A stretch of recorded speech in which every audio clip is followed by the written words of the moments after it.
Bom, para quem não me conhece ainda, meu nome é Roberto, acho que a maioria me conhece já, mas sou aqui do Departamento de Física também, do grupo aí do LEMAG, aqui da UFES, né?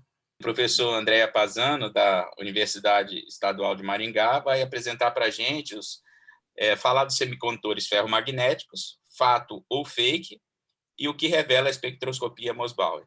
Por favor, Andrea. Bom, antes de abrir o meu arquivo aqui, queria dar meu boa tarde a todos que estão assistindo, né, e os que vão assistir daqui um pouquinho mais, depois da sexta, e agradecer também a comissão organizadora, né, o Edson, José e o Alberto, por terem, então, agilmente, né, e competentemente organizado este importante encontro. Então, para os que não me conhecem, né, eu sou o professor Andrea Paesano, do Departamento de Física da Universidade Estadual de Maringá, e hoje organizei esta palestra para falar de uma linha de pesquisa que nós vimos desenvolvendo já há alguns anos aqui no nosso laboratório de materiais especiais. Essa linha trata de semicondutores ferromagnéticos, né? E eu fiz um título aqui mais provocativo do que qualquer outra coisa. Na verdade, ninguém vai decidir hoje aqui se isso é fato ou fake, mas eu pretendo relatar um pouquinho aquilo que a gente faz. Vou abordar 3 sistemas semicondutores que nós temos investigado já há algum tempo, mas antes de entrar nesses casos que nós temos estudado aqui no laboratório, eu gostaria apenas de mostrar um desenho que possivelmente a maioria de vocês conhece, que é para explicar rapidissimamente o que é considerado um semicondutor magnético diluído, né? Ou um óxido magnético diluído. Quer dizer, é uma coisa que parece interessante a todos, reunir propriedades de semicondutividade e ferromagnetismo num só material.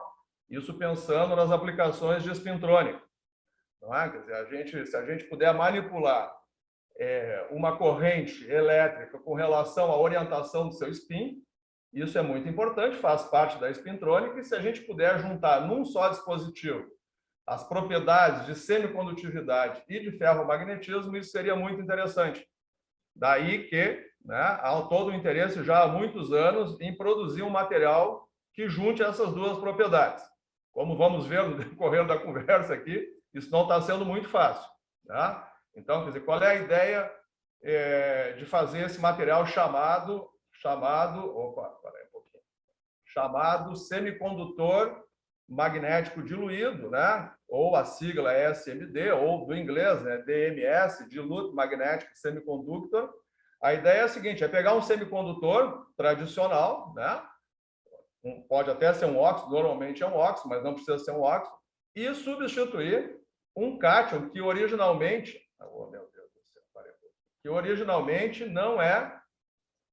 não é magnético, tá? Como esse que está aqui em vermelho. De alguma forma, utilizando algum tipo de processo de síntese, a gente tenta substituir o que está em vermelho, esses cátions em vermelho, por cátions que aqui estão em amarelo e seriam magnéticos, tá? Com a esperança de que esse material se torne ferromagnético. Na verdade, até existe, né, 1 ou 2 semicondutores ferromagnéticos, como, por exemplo, o monóxido de oróbio, mas a temperatura de Curie dele é muito baixa, então ele, para aplicações reais, ele não é útil. Né? Bom, essa dopagem, né, que muitas vezes transcende um pouco o nível daquilo que a gente entende por dopagem, mas, enfim, isso é uma linguagem meio que universal, pode atingir vários %, né, do cátion magnético na matriz óxida ou semicondutora. Tá? Bom, após décadas de estudos e investigações, a literatura, que eu vou falar um pouquinho dela já na sequência, apresenta muitos resultados, né, com diferentes sistemas, onde os autores, os investigadores dizem, olha, nesse sistema aqui eu consegui ferromagnetismo em temperatura ambiente. Outros autores dizem, olha, esse sistema aqui não apresenta ferromagnetismo em temperatura ambiente. Então, isso é um mar de inconsistências, né, e contradições da literatura que trata desse assunto. Tá? E a minha intenção com apresentar 3 casos, eu acho que não vai dar tempo de apresentar 3 casos, mas se eu conseguir, é demonstrar um pouquinho o porquê que isso não gera assim, resultados repetitíveis com facilidade, né? Resultados que dependem muito da técnica de síntese desse material que é o semicondutor magnético diluído. Tá? Além do mais, existe um problema nessa linha aí de pesquisa, que é a inexistência de modelos teóricos, não que não hajam, mas que tenham sido amplamente validados por estudos experimentais. Os que têm, não são muitos, mas tem, muitas vezes modelos teóricos complicadíssimos, tá? Eles conseguem prever a existência de ferromagnetismo em temperatura ambiente, mas quando você vai fazer a experiência, o negócio não dá certo. Então, essa é a problemática da área. Tá? Bom, como eu disse antes, pode ser óxido do sistema, mas não precisa ser um óxido. A gente pode tentar fazer, né, um semicondutor como arseneto de galho, por exemplo, que o galho não é magnético, mas a gente pode tentar tirar o galho e botar um cátion de manganês, tentando com isso fazer o sistema magnético. Na verdade, quando eu digo magnético, é ferromagnético. Esse é o sonho de consumo de quem trabalha na área. Né?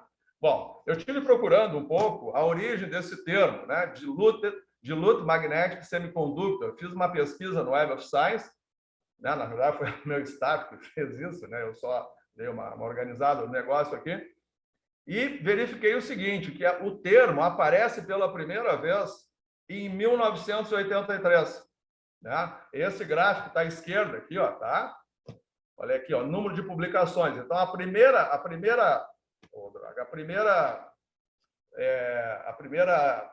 trabalho aonde consta essa expressão é de 83. E nós vamos ver aqui embaixo do gráfico, que é do Dittel, do polonês Dittel, que pela primeira vez, então, emprega, até onde a gente conseguiu verificar esse termo. Né? Bom, é interessante também olhar para aquele gráfico em cima à direita, né? Ele mostra as publicações aonde o ZNO foi usado como matriz, como semicondutor básico original e que foi dopado por vários e diferentes cátions magnéticos. A primeira publicação usando o ZNO, tá? Que é o top aí, mais estudada matriz nessa área é o ZNO. Tá? Os primeiros artigos que surgiram usando o ZNO como matriz estão colocados aí embaixo, tá? E eles datam de 2003. Tá? Antes de mudar de transparência, eu gostaria que todos se atentassem para aquela rampa, né? Aquela subida robusta que acontece ali no gráfico em cima à esquerda, no número de publicações.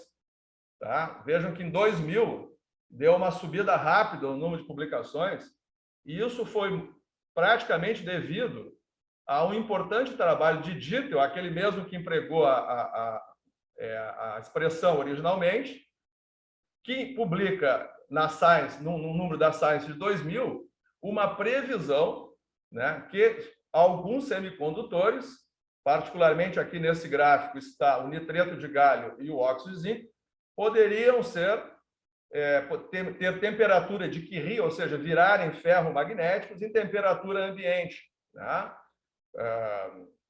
Basicamente sendo dopados com manganês.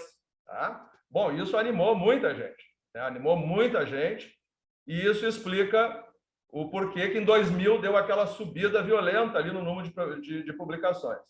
Bom, aqui também tem um levantamento até 2010, tá? Não está completo, mas até 2010, o número de citações do paper de Dittel, essa é uma enormidade fantástica, né?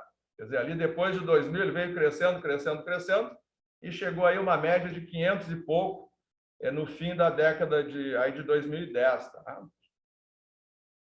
Bom, como eu disse, né, eu não estou aqui hoje para dizer se essa expectativa da comunidade, né, de conseguir fazer um semicondutor ferromagnético é fake, é fato, mas a gente acha que, se isso tem que dar certo, tem que tomar alguns procedimentos que eu aqui chamo de adequados. Né? Já que estamos numa área de semicondutor, nós temos que trabalhar com métodos químicos de alta pureza. Não adianta usar coisas meio brutais aí, tá? Tipo moagem mecânica, essas coisas, porque isso contamina totalmente o material e a gente foge daquela raia do semicondutor. Tá? Nesses estudos, é sempre importante variar a concentração da dopagem, tá? Tem que dopar com 1%, 2,5%, 3%, 4%, assim por diante, para poder entender o que acontece. Tem que respeitar o limite de solubilidade da dopagem, porque muitas vezes, dependendo do par matriz dopante, né, com 4% ou 5% de dopagem, já se forma uma segunda fase, e essa segunda fase, minoritária que seja, né, ela pode ser magnética, e na hora que o sujeito vai caracterizar o sistema, ele mede, eventualmente, uma alta magnetização e passa a acreditar que quem é ferromagnético é o semicondutor, quando, na verdade, não é, é a fase minoritária. Tá? Então, tem que tomar cuidado com isso. Quando a gente, né, nós da comunidade Mössbauer, que temos essa técnica fantástica, temos, claro, que usar, né, o ferro 57 como dopante, é uma coisa muito interessante, né? Até porque dopar só com ferro, muitas vezes é difícil obter espectros com boa estatística, né? Dá para fazer, mas é melhor, se for usar o ferro como dopante, é melhor dopar com ferro 57. É importante também definir a atmosfera de tratamento térmico, porque ela determina muito questões como vacância, não vacância e etc. Bom, ainda nessa parte de preparação, é importante evitar longos períodos de tempo. Então, entra a preparação e a caracterização, porque isso pode fazer a sua amostra evoluir e até aquilo que não era magnético ficar magnético ou o inverso, né? E aí você pode, depois de um certo tempo, fazer uma caracterização que está errado, não é aquele produto que você fez originalmente. Isso aconteceu, inclusive, comigo. Bom, quanto à caracterização, é importante caprichar também, né? Se for fazer difração, e é importante que faça, porque o sujeito tem que fazer uma coisa monofásica. O semicondutor tem que ser monofásico. É ele que tem que ser ferromagnético, e não adianta ter uma outra fasezinha minoritária lá. Isso não vale. Bom, claro que a espectroscopia Mössbauer, já que foi o produto, o semicondutor foi dopado com ferro, é super importante, válido de aplicar. Tem que pensar sempre na precisão, né, ou sensibilidade dos equipamentos de caracterização magnética, porque esse é um erro muito comum que se encontra na literatura. Existe uma enormidade de resultados, né? Não tem nem como fazer assim, um apanhado geral de tanta coisa que tem, mas assim, muitas vezes os pesquisadores colocam lá, olha, foi medir uma histerese, né, uma curva de magnetização em temperatura ambiente, determina lá um campo coercivo de 10 Hz, 15 Hz, e já bota na primeira página lá, né? Ferromagnetismo determinado no sistema tal. Não é assim, não pode ser assim. Isso tem que tomar mais cuidado, né? Além do mais, também tem que fazer estudos variando a temperatura, para poder entender o sistema. Não é só chegar e medir temperatura ambiente, porque senão, né, às vezes a pessoa não aprende, o pesquisador não aprende muito com aquilo que está fazendo. Muito bem. O sistema um dos sistemas que nós mais trabalhamos... antes, deixa eu falar aqui de todos os sistemas que nós temos trabalhado. Nós já trabalhamos com alguns monóxidos, tá? Utilizando como matriz, semicondutor matriz, ZNO, óxido de níquel, o sulfeto de zinco, usamos o CuO, que é um caso à parte, se der tempo eu vou falar, porque ele é muito interessante. Já trabalhamos com a zircônia como matriz, mais recentemente o sesc óxido de índio. Como dopantes, usamos muito o ferro e o cobalto, e, em quantidade menor, o manganês, e recentemente começamos a trabalhar dopando com terras raras, que é um negócio muito interessante, porque os momentos magnéticos às vezes são cavalares, né? Bom, o nosso principal método de preparação é a liofilização. A gente tem dois processos. Ou a gente pega a matriz em pó e pega o acetato do dopante e dissolve o acetato do dopante em água, numa solução aquosa. Dentro dessa solução, a gente joga um pó, fazendo disso uma mistura heterogênea. Ou a gente prepara em solução aquosa tanto o acetato do metal que forma a matriz, como o metal que forma o dopante, dissolve os dois acetatos em água e depois liofiliza. O que é liofilizar? Liofilizar você leva num equipamento que é esse que está na foto aí, tá? A gente congela a temperatura de nitrogênio líquido, depois isso é bombeado, Nesse bombeamento, a água sublima, vai toda a água embora, deixando o acetato, os dois acetatos, ou acetato e pó, intimamente ligados. Tão intimamente que qualquer tratamento térmico, às vezes muito em baixa temperatura, até 300 Celsius, por exemplo, você pode fabricar uma matriz diluída. Pode fabricar um material, uma matriz com um dopante bem diluído. Costuma acontecer que quando a gente usa dois acetatos, o produto final é nanoparticulado. Tá? Isso é uma coisa bem interessante. Né? Até a fotinho de um dos nossos produtos ali está aquele pozinho azul ali, tá? Que parece sabão em pó ali, mas não é. Aquilo ali é um pozinho bem fofinho, tá? Ele é super leve ali, se alguém espirrar ali, bota tudo fora aquele produto ali, né? Depois aquilo ali que vai em tratamento térmico, coisa que a gente normalmente faz em atmosfera livre, ou seja, no ar, porque a gente não quer, em geral, a gente quer fugir de muitas variáveis. Então, a gente faz o tratamento térmico ao ar, em atmosfera oxidante, para evitar o surgimento de vacâncias. Não que elas não vão existir, mas a gente tenta evitar isso. Então, esse equipamento aí é o liofilizador.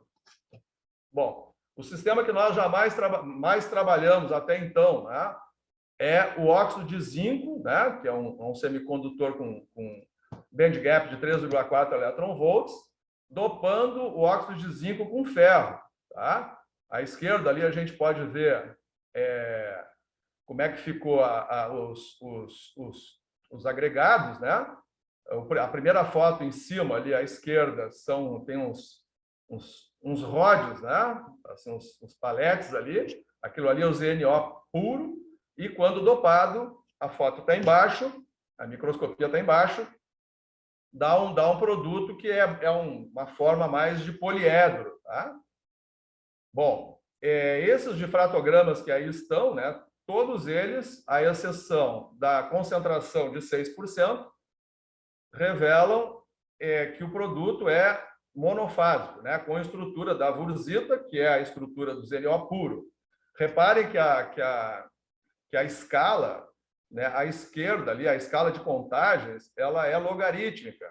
Isso é um expediente que a gente usa, né, é dolorido, mas dói, mas tem que fazer, tem que botar em escala, porque assim, qualquer coisinha de fase secundária que tiver, vai aparecer ali.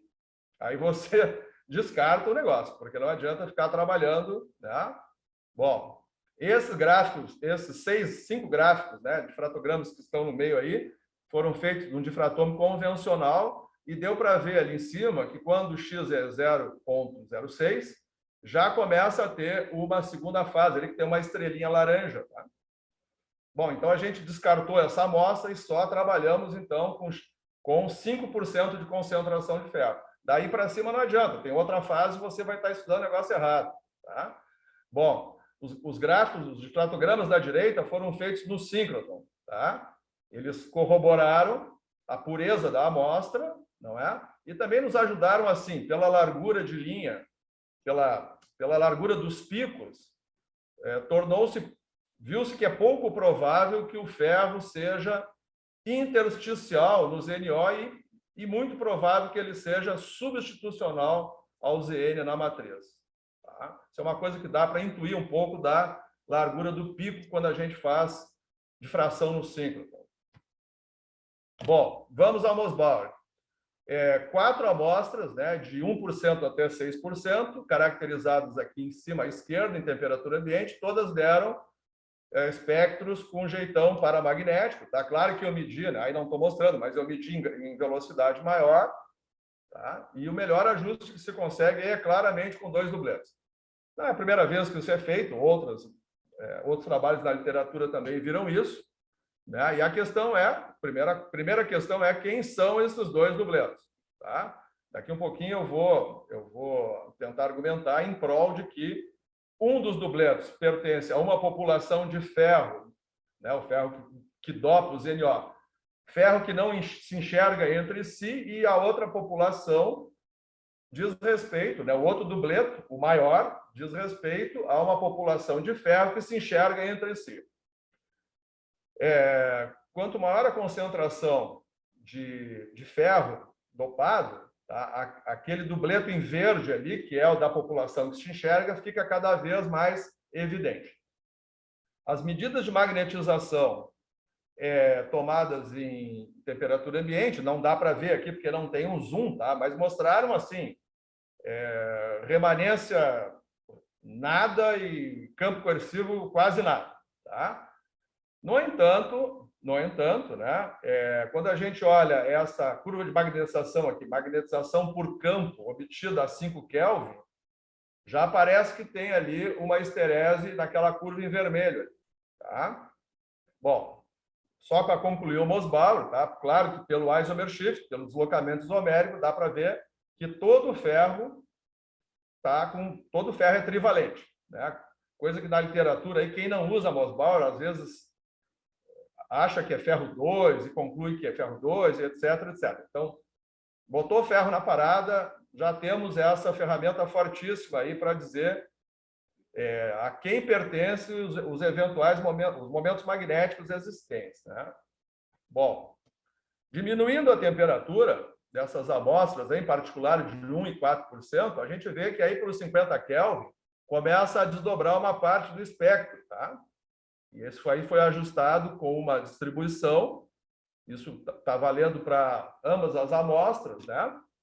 E aquele dubleto central ali, ele já é um misto, né? Aquele que está em azul, a 50 Kelvin, 25 Kelvin, ele já é um misto dos anteriores, tá?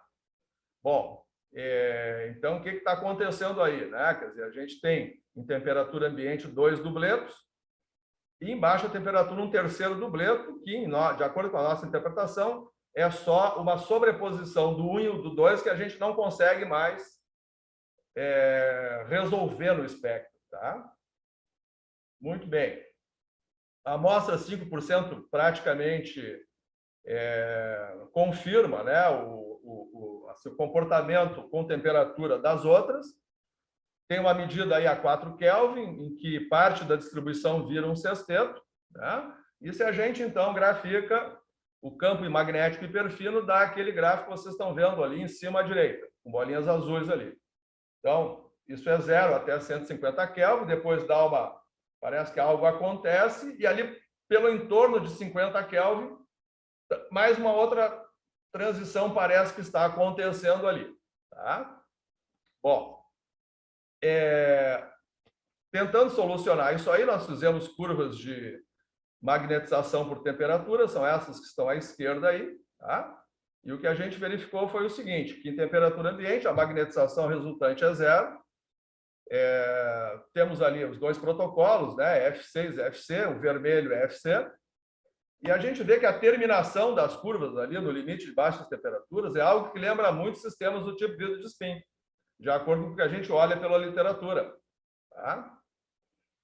Bom, nós fizemos alguns ajustes, eu não vou entrar nisso muito agora aqui, mas nós fizemos uns ajustes do inverso da susceptibilidade tirada da curva do protocolo FC, tá? Então, vocês têm aqui essas 4 curvas aqui com cores diferentes, e nós fizemos um ajuste dessas curvas aí, que são inversas da susceptibilidade, em diferentes intervalos de temperatura. Ali embaixo tem uma tabelinha para x igual a 0,05, não é?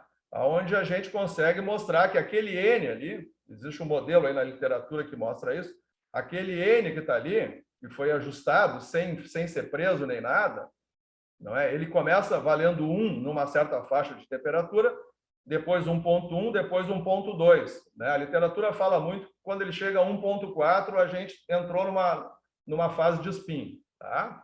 Bom, agora aquele belíssimo gráfico que está à direita ali, magnetização AC, depois eu conto para vocês quem é que fez, ele também é um indicativo fortíssimo, né? Quase que uma prova de que nós temos aí uma transição tipo vidro de spin, né? Começando o material em temperatura ambiente como paramagnético e depois transitando para aquilo que a gente pode adjetivar como um vidro de spin canônico, tá? Bom, a frustração... Bom, se a gente está falando de vidro de spin, é claro que isso suscita frustração magnética, tá? Aí falar qual é a origem dessa frustração magnética é outro seminário, mas assim, vou só tentar plantar uma rápida ideia aqui. Não é uma frustração magnética geométrica, tá? Ela tem que ter outra origem, e a origem dela é magnetismo localizado versus magnetismo itinerante. Tá? Então, a gente entende, depois, na hora das perguntas, né, alguém quiser discutir um pouquinho mais com isso, a gente pode voltar a isso, mas agora não dá muito tempo.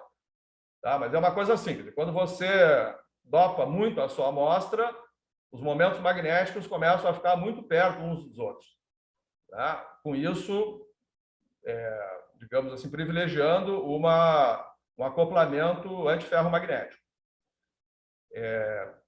Por outro lado, você também popula com elétrons, né, elétrons doadores, né, popula níveis de impureza, como se diz, né, níveis que estão nas bandas de impureza, popula desses níveis que podem, através de uma interação de troca indireta, incentivar o alinhamento ferromagnético entre os modelos separados, entre os momentos magnéticos. Então, tem alguém que quer que os caras sejam assim e alguém que quer que seja assim. Tá? E quando isso, lá na baixa temperatura, quando ninguém é vencedor, então entra o vidro de spin na parada aí, e essa é a nossa interpretação do porquê que isso acontece em baixa temperatura. Tá? Mas eu sei que eu estou passando muito por cima, mas senão eu não consigo mostrar nada. Bom, bem rapidamente aqui, não vou entrar muito, mas enfim, a gente também fez codopagens com ferro e cobalto. Tá? Fez codopagem. Não muda muita coisa, vocês podem ver que a sequência aqui de espectros Mössbauer descendo a temperatura é muito parecida com a anterior. Tá? Bom, o gráfico de magnetização por temperatura que está ali à esquerda em cima, variando o campo, né, o campo aplicado, também deu um resultado bem característico de transição de vidro de spin. E o de baixo, que é uma medida de susceptibilidade por temperatura, mostra algo diferente do anterior, quando a gente só tinha o ferro como dopante, mostra um alargamento do pico, né? Pico esse que varia, obviamente, com a frequência aplicada, e este gráfico, então, de acordo com a literatura e os nossos colaboradores, ele é típico de um cluster, de um vidro de spin do tipo cluster, ou cluster glass. Então, assim, ó, tudo parece que a introdução junta com o ferro, né? O cobalto ele promove a aglomeração do ferro. Tá? Existem outros argumentos aí que não vai dar tempo de entrar muito nisso, mas aquelas curvas de magnetização por campo aplicado ali à direita, principalmente aquela em 5 Kelvin, mostram uma esterese robusta ali para amostras codopadas, né? É interessante que quando só tem ferro, a coisa é meio fraca, e quando só tem cobalto, nem se fala, né? É inexistente a esterese. Quando tem a codopagem, a esterese fica bem robusta. A gente não tem explicação para isso ainda. Bom, outro sistema bem interessante que a gente tem trabalhado é o sesc óxido de índio, dopado com ferro também, tá? Esse sistema ele já tem um diferencial, ele tem 2 sítios. É diferente dos NO, 2 sítios catiônicos, né? Diga-se de passagem. Aquele sítio 8B ele é cúbico, por princípio, né? Isso quando temos o óxido de índio puro, e o 24D é distorcido, tá? Bom, os difratogramas de todas as amostras, vejam que aqui a gente conseguiu enfiar até 12% de ferro. Tá? É que o ferro, sendo bem menor que o índio, ele entra muito na rede. Tá? Bom, de novo, né? O processo gerou nanopartículas, como se pode ver aqui na microscopia de baixo, aqui à direita. Tá? E as curvas de magnetização são que eu estou mostrando aqui. O óxido de índio, como podemos ver à esquerda ali, ele é diamagnético. Tá? Ele é diamagnético, mas ele tem uma esterese. A gente fez um processo aqui nessas curvas de magnetização por campo, em que a gente remove a fração linear da curva. E a gente pode ver ali como restou, né? Mesmo sendo um óxido de índio bem purinho, restou uma fração esterética ali. Nós vamos ver que o mesmo vai acontecer para as amostras dopadas. Na verdade, as amostras dopadas, que são esse gráfico à direita, né, as curvas, tanto o protocolo FC como os FC, lembra vagamente uma amostra ferromagnética, mas com uma diferença que a temperatura de irreversibilidade praticamente está próximo da temperatura ambiente, né? E a magnetização dessas amostras não é zero em temperatura ambiente. Tá? Bom, então já é uma coisa bem diferente do caso anterior. Também fizemos as curvas de magnetização para o campo aplicado, né? Essas curvas à esquerda, elas são as curvas primeiras, né? Depois nós retiramos a fração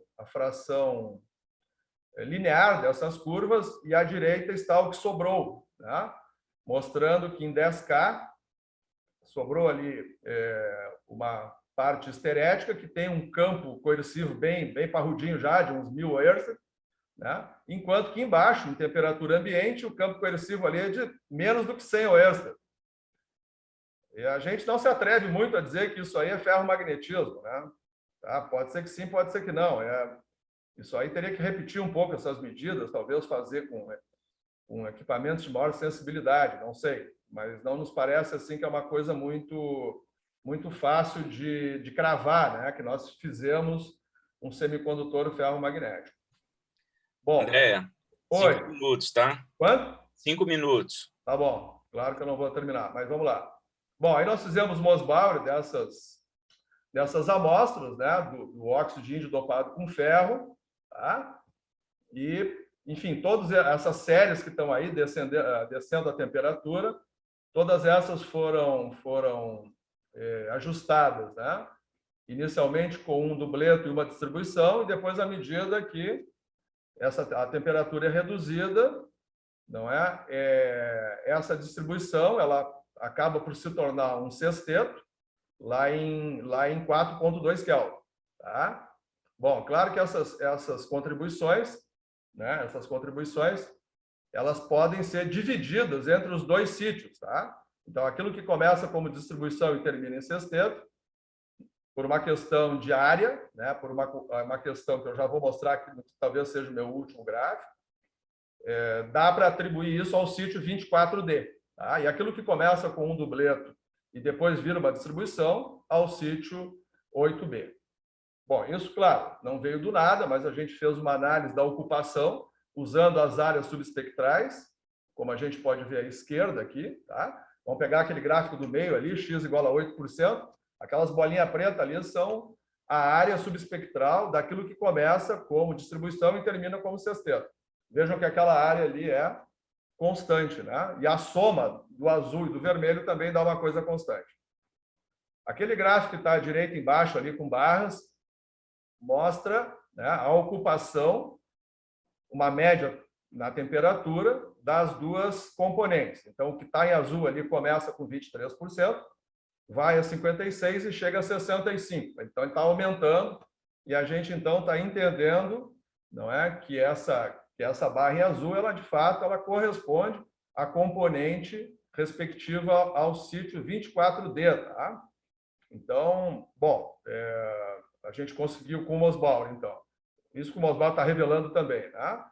Como é que se dá essa ocupação de acordo com a dopagem, né? E também, juntando com as medidas de magnetização, deu para ver que já existe uma fração, né? Alguma coisa magnética em temperatura ambiente, e isso vai depois progressivamente ordenando, não é? No caso do sítio 24 dele, vai ordenando progressivamente até virar um sexteto, e o caso do sítio 8B começa com dubleto e depois vira uma distribuição, mostrando que também há um ordenamento progressivo. Tem uma questão em aberto aí, que é como é que interagem as duas redes. Tá? Obviamente que deve ter um tipo de interação entre as duas redes magnéticas, mas isso a gente ainda não conseguiu.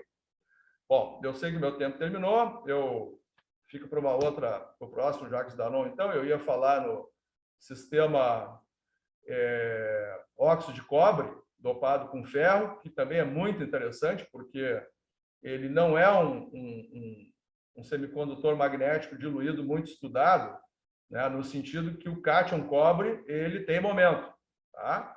Mas eu sei que o meu tempo vai estar curto. Ele é um sistema bem interessante. A gente conseguiu chegar num modelo core shell, né, fazendo tomando esses espectros Mössbauer e variando a temperatura. É um negócio muito bacana, porque a gente consegue verificar que a casca da partícula ela tem um spin disarrangement, né, pelos momentos do ferro, e ela então tem uma flutuação e pode ser tratada, né, como uma partícula superparamagnética, enquanto que o miolo é antiferro, né? Isso são as conclusões que eu estou jogando um pouquinho para vocês aqui, porque o meu tempo se esgotou, eu sei disso, né? Aqui a gente fez um desenho de como é que a gente entende o óxido de cobre dopado com ferro. O caroço é antiferro e a casca seria superparamagnética, tá? A prova final aqui, da prova dos 9, foi que medidas de exchange bias mostraram um campo de exchange aí bem razoável, como está naquela tabelinha ali em cima, tá? Bom, então isso assim, muito en passant. Esse sistema aqui é muito interessante. A gente está chegando, assim, a gente pegou um sistema que é para ser antiferro magnético, né? E de repente ele está, digamos, virando superparamagnético e até com interações ferromagnéticas e baixa temperatura. Então a gente provavelmente pretende estudar outros sistemas semelhantes, tá? Bom, todos esses resultados aí só foram possíveis porque eu tive a colaboração de muitas pessoas, particularmente dos meus alunos ou ex-alunos, que estão ali do Alex ao Marlon, também pela ajuda dos meus colegas de laboratório, Flávio Vachito, Reginaldo Barco, que mantém as casas de máquinas funcionando, e aos meus colaboradores de fora da UEM, né, perenes ou eventuais, que muito gentilmente abriram as portas de seus laboratórios, para que a gente pudesse fazer principalmente medidas de magnetização, e sem eles esse trabalho aí não teria evoluído, né? E também contribuíram muitas vezes com interpretações, né? Como o professor Edson, a professora Elisa, o Júlio Gescher, lá do Instituto de Física da URGS, e o professor Adilson, lá da Federal de São Carlos. Tá? Então, a todos esses agradecimentos, porque esses resultados que aí foram mostrados muito rapidamente vêm de trabalhos de doutorado e estágios de pós-doutorado desses alunos aí. Tá? Por fim, então, obrigado a essa audiência que teve a paciência de me ouvir.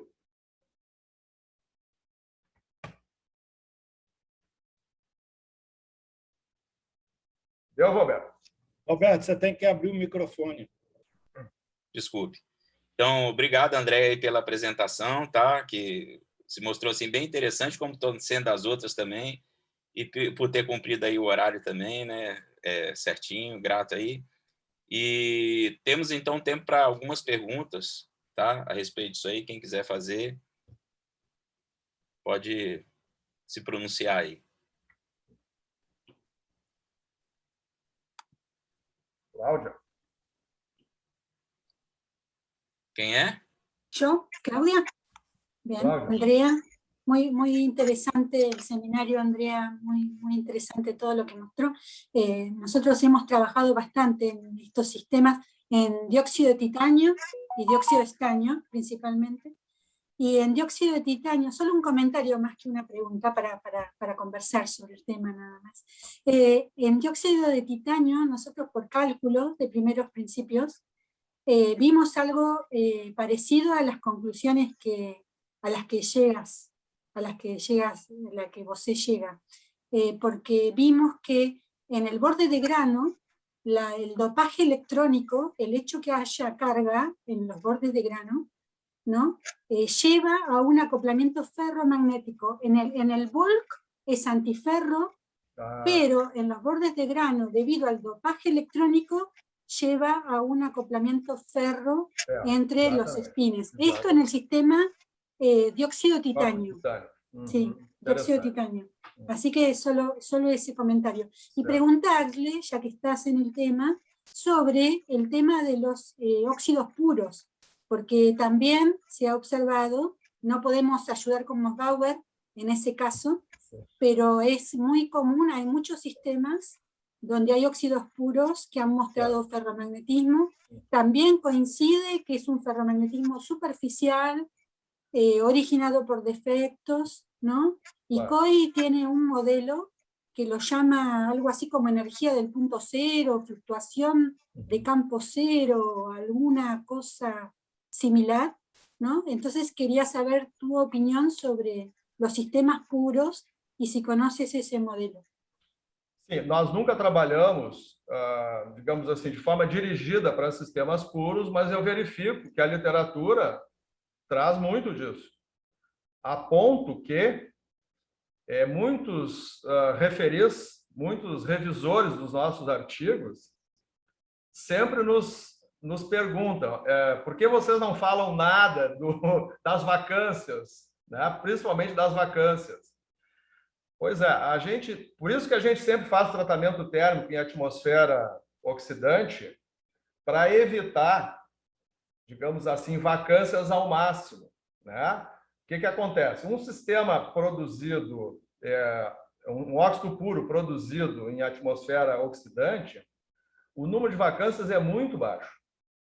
É de 10 a menos 5, ou seja, é 1 para 100 mil átomos, uma vacância para 100 mil átomos, quando muito, 10 a menos 4.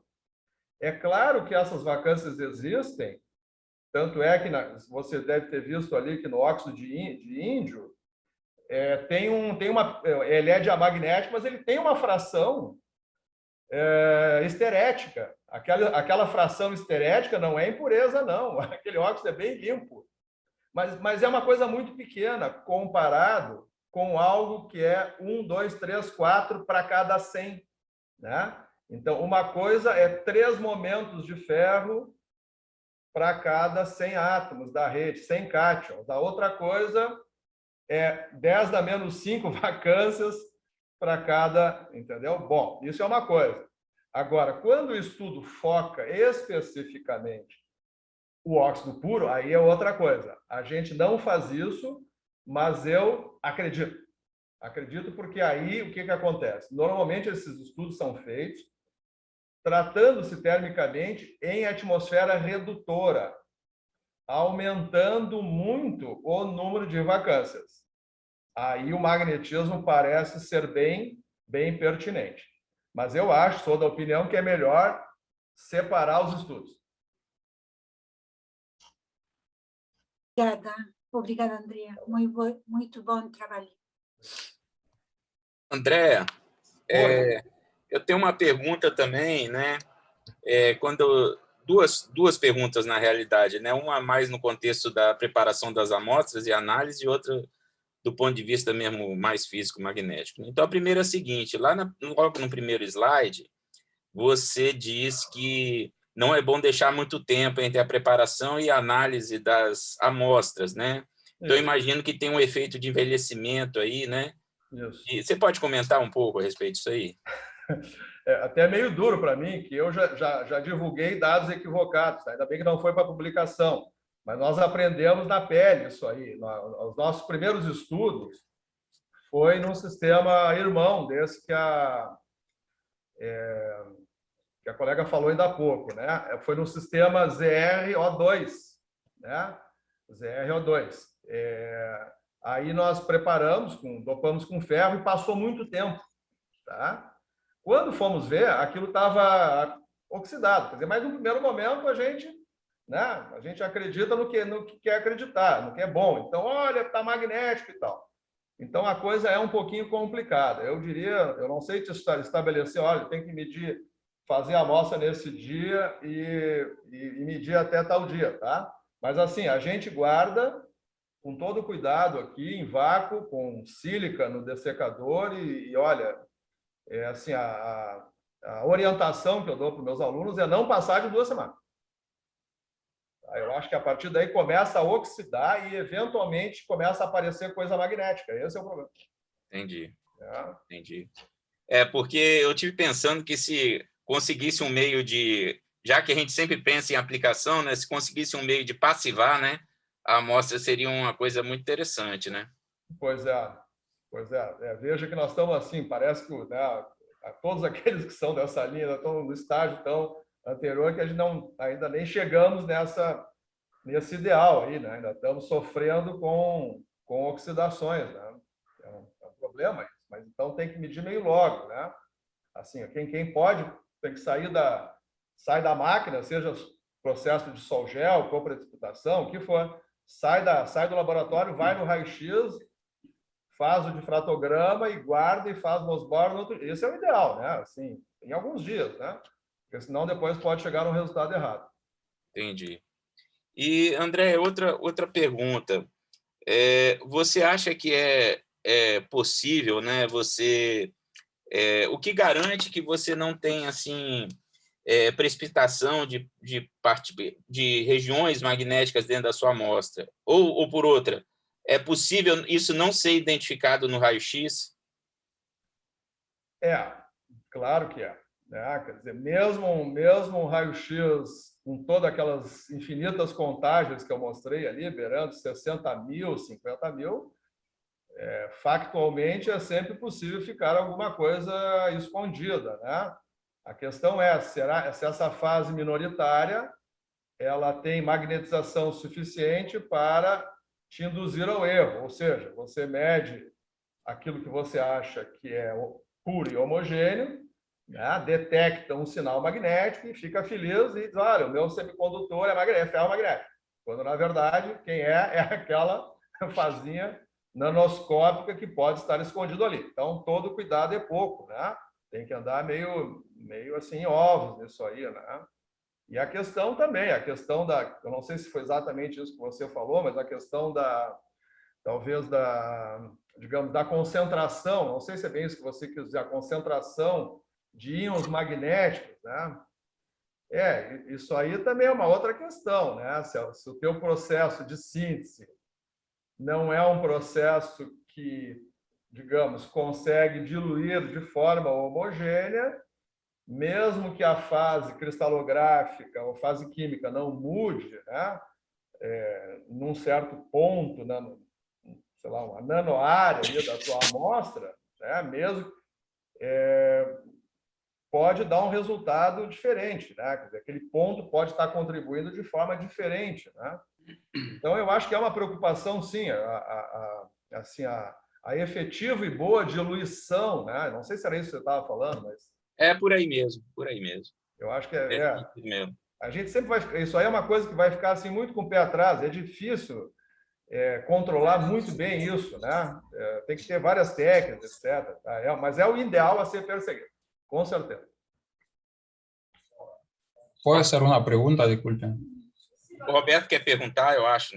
Mas é rápida a minha pergunta, eu acho. Sim. André, primeiro, parabéns pela apresentação, muito bacana o seu trabalho, fantástico. Sobre os NO, você mostrou nanorods, né, no caso dos NO puro, e depois com 5% aparecem poliedros. Eu estava com um problema aqui de áudio, uma terrível chuva aqui, interrompeu um pouco, e no meio do caminho você tinha nanorods ou poliedros, ou seja, sei lá, 0,2%, 0,3% de ferro, você se lembra? Minha pergunta é na direção se você espera alguma anisotropia magnética nesse caso. Bom, o nanorod ali ele só surge, tá, para os NO puro. Qualquer coisinha que... Aqui eu estou mostrando, claro, eu estou mostrando a amostra 5%, que foi o máximo que eu consegui colocar, mantendo a estrutura da brusita, tá? Mas mesmo com 1%, já não tem mais nanorod, tá? Tá bom. Agora, você me pergunta sobre eu estava pensando em alguma anisotropia magnética com respeito ao eixo cristalográfico, ao eixo maior do nanorod. Não, mas se já se tornou poliedro, aí tudo cai por terra. Pois tem isso também. Depois eu também não sei bem como é que ficaria a medida disso, né? Porque você não tem um sistema digamos, full magnético, né? Não é uma magnetita, uma magneta, uma coisa assim, uma hematita, né? Você tem momentos magnéticos. Eu não sei se isso realmente não sei como calcular isso. Talvez tenha, né? Entendeu, né? Só vai ter um momento magnético aqui, outro acolá. Eu não sei se tem como fazer uma medida e obter a anisotropia magnética aí do ferro com relação a um certo eixo. Tá? Não sei sobre isso. Ok, obrigado. Pessoal, já deu aqui o horário, né? Porque nós vamos ter agora, né, a mesa redonda. Roberto, o Vitalik está fazendo um questionamento. Deixa ele terminar. Desculpe, eu não vi. Eu pensei que era para eu sair do ar já. Não. Calma, só um minuto, deixa eu... Boa tarde, gente. En realidad, en mi caso, no es una pregunta, y como en el caso de Claudia, es más un comentario, porque lo que comentó Andrea sobre sus investigaciones y lo que agregó Claudia me hizo recordar a mí, porque yo hice el trabajo de doctorado en semiconductores magnéticos diluidos, y justamente Claudio, yo estaba formando en ese momento el grupo con Claudia también. Ella mencionó que ellos después, posteriormente, hicieron cálculos a Benicio y les daba un modelo como tipo core shell con shell, a ver, no sé si ferro y core antiferro o al revés. Y eso me hizo recordar mi trabajo de tesis de doctorado, lo tengo acá abierto. Entonces, el sistema, Claudia, a vos también te quiero decir, a Andrea, bueno, y a Claudia, el sistema de dióxido de titanio, justamente, dopado con hematita, ¿no? Con hierro en forma de hematita. En particular, tengo estudios con Mössbauer a bajos campos, además de las medidas magnéticas. Entonces, en particular, una de las conclusiones que hago es que en la tesis es que con 12.5% de hierro a 4 Kelvin, la muestra presenta interacciones tanto ferro como antiferromagnético. O sea, quiero decir, en este caso en particular, Claudia, no solamente ustedes lo calcularon con Leo, quizá ¿cómo se llama esto? Cálculos ab initio, sino realmente, experimentalmente lo hemos visto con Mössbauer y con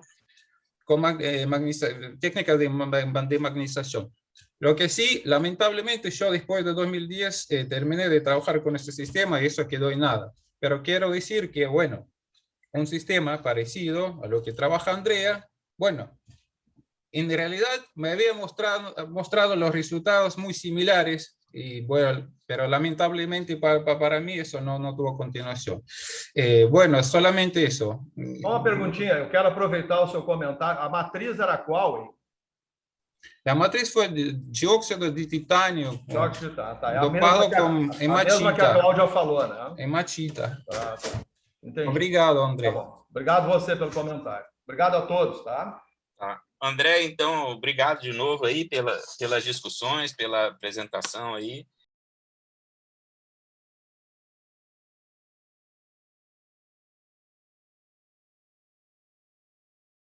Okay, hello everyone. It is my pleasure to share this section that is a very important one for the Brazilian Mössbauer and Latin American Mössbauer community when we discuss about the possibilities for nuclear resonance scattering at Sirius. We have the pleasure, and already thank you all very much for finding time for us. We will have then Dr. Ercan out from the Argonne National Lab. Ercan is a senior scientist in the X-rays Science Division at Argonne and an Argonne Distinguished Fellow. He joined Argonne in '84 and he worked with the first group of scientists to prepare the scientific cases for the Advanced Photon Source, the APS. And he is well known for his pioneering work in nuclear resonant X-ray spectroscopy and inelastic scattering with synchrotron radiation. He formed the inelastic X-ray scattering group at APS and was responsible for the design and construction of two beam lines there, dedicated to nuclear resonance scattering and inelastic scattering of X-rays. And his focus is on the development of nuclear resonance scattering techniques and applying them to problems in condensed matter physics, geophysics, and biochemistry. And we will have also from the Brazilian side, Dr. Helio Tolentino. Helio is very well known in the community, but he has 30 years of experience with synchronous radiation. He started with in LNLS in 91, was there for 15 years working with X-rays diffraction and X-rays absorption. Then he moved to France for 10 years at CNRS and SIF, using synchronous radiation, and came in 2014, back to Brazil in 2014, and is a senior researcher at the LNLS and head of the division of heterogeneous and hierarchical matter at Sirius and in charge of the Canaúba line. And we have also today with us Dr. Ricardo Gomes. Ricardo is also expert in X-rays applied to high pressure and high extreme conditions and using synchronous radiation. He joined the LNLS team in 2016, working on instrumentation and use of X-ray diffraction and X-ray absorption for high pressure experiments.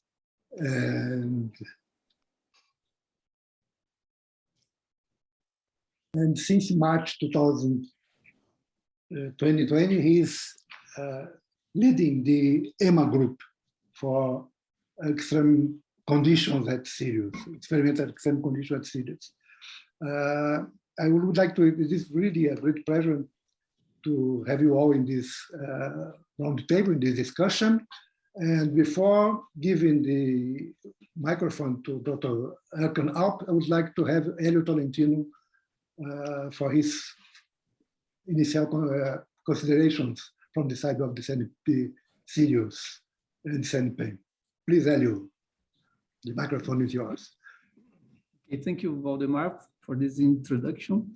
So thank you to the organization of this meeting and for the invitation and also for the creating this opportunity to discuss this technique, this Mössbauer technique using synchrotron radiation. So I know it's a very sophisticated technique, and I think there's a strong community that is interested on this on the implementation of it on Sirius. I think it's very useful to study materials, in particular magnetic materials. So I think there's many possibilities to be open with the implementation of such technique in Sirius. So just as you know, LNLS has a very large community of users. I think by 2019, we had almost 6,000 users using currently the UVX machine, and about 1,600 visits a year. So it's a quite large, strong community, and this community helped us to guide and to select the techniques that we are implementing now in Sirius. So as you probably know, we have about 14 beam lines that are planned for this first phase beam lines. And we are very proud now to have opened the first 6 beam line to the community. We are starting with some commissioning experiments in the 5 of those beam lines this year, and we will have the 7th one in the January. starting the Mogno beamline. So I think it was a long way, and it's sure that we will have to have more beamlines and techniques implemented at the Sirius. So it's a very nice machine. I think there are many opportunities of using it, and I'm sure that for the magnetism and for this community, I need the support to define the new phase beamline. So I think Ercan has already discussed with some details about the machine. I know that Liu Lin and have give some input for his presentation. I think we will see if it's possible or not during the presentation. And I think this it's a good start to have him with a lot of experience in lighting this this discussion. So I just say thank you to you for the invitation. Thank you to Ercan for taking part of this discussion today. Yeah, thank you very much. Before continue, I forgot to let me show some numbers about the Mössbauer community in Brazil, and the let me share the screen again because I did a mistake. I just want to show this slide to give you an idea. We have in Brazil 14 places with Mössbauer spectroscopy from south to the very north, and we have in some places more than one group. That means we have at least 14 places where we have standard Mössbauer spectroscopy in Brazil, and we have also more or less the same size of groups in the rest of Latin America. This is an old map from the Mössbauer Effect Reference Data Journal, but it is still more or less valid today. Okay, that means we have in Latin America a big community of more or less third place with Mössbauer spectroscopy, and we are really excited to see what can be done, because we would like to let's say hear what agents has to say to us. They have in Argonne a lot of experience in Mössbauer spectroscopy, and I recommend to all of you this very short publication, a very nice publication about the history of Mössbauer spectroscopy at Argonne. And it's a very nice one, and Ercan is here, okay? And I recommend you all. I want to show you another, just this book from last year, and was where Volker Schunemann, that is here, and mentioned that we still have the, let's say, the shining golden years for Mössbauer are still ahead of us. That is, and we want to be part of that with Mössbauer at Sirius. Okay, please, Ercan, thank you very much again. The microphone is yours. Well, thank you very much, really. I appreciate your kind words. Let me start with my presentation.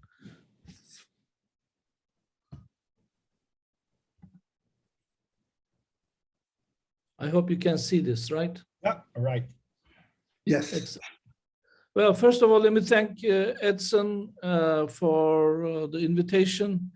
He is my buddy to go see games at Maracanã, so he's very special for me. And I also want to recognize Elisa, who was a very dear friend. She is. I was so happy to see her tonight. And it will be a good 1 hour looking at what nuclear resonance scattering is in the synchrotron era and what can Brazil do at Sirius. So I want to thank Harry Westphal Jr. and Liu answering some of my questions. And I think we just started the dialogue. We will continue to see what is possible. Let me also thank my co-workers, Jiong Zhao, Michael Hu, Tom Tollner, Barbara Lavina, and Mark Pavlik, who are currently in our group, and Wen Libby and Wolfgang Sturhan, always for their support. So I wanted to start comparing APS to Sirius, and it's the circumference is about half of APS, so you can see the circles roughly represent the circumferences of the two rings. But 518 meters is already a very good diameter sorry, for timing work, which Mössbauer spectroscopy can benefit. Ercan, we are just seeing the first slide. I don't know if it... Oh. The first slide is still frozen. I'm sorry. Maybe what I should do is... it's okay, yeah, now. Do it like this. Is that better? It's okay, yeah. It's okay? It's not in the presentation mode, but it's okay. Yeah, I know, but if I put it into presentation modes, for some reason it didn't advance. Maybe, let me try one more time. It's okay, it's okay like that. Okay. Yeah, let me give it a try. Does it work now? Yeah. Yes. Yes, okay, so I will use a different kind of arrow. So what I was saying is that APS, these two circles roughly represent the two rings. APS is about 1,100 meters and Sirius is about 500 meters. But because it's also shorter circumference, the current is higher, 350 milliamp, and you have also long undulated straight sections up to 7.5. We are limited to 4.8 meters. On the other hand, we have a standard filling mode of 24 bunches with 153 nanoseconds. And if I remind you that iron 57 had 141 nanoseconds, you can see me being the first postdoc of APS and the filling mode relationship.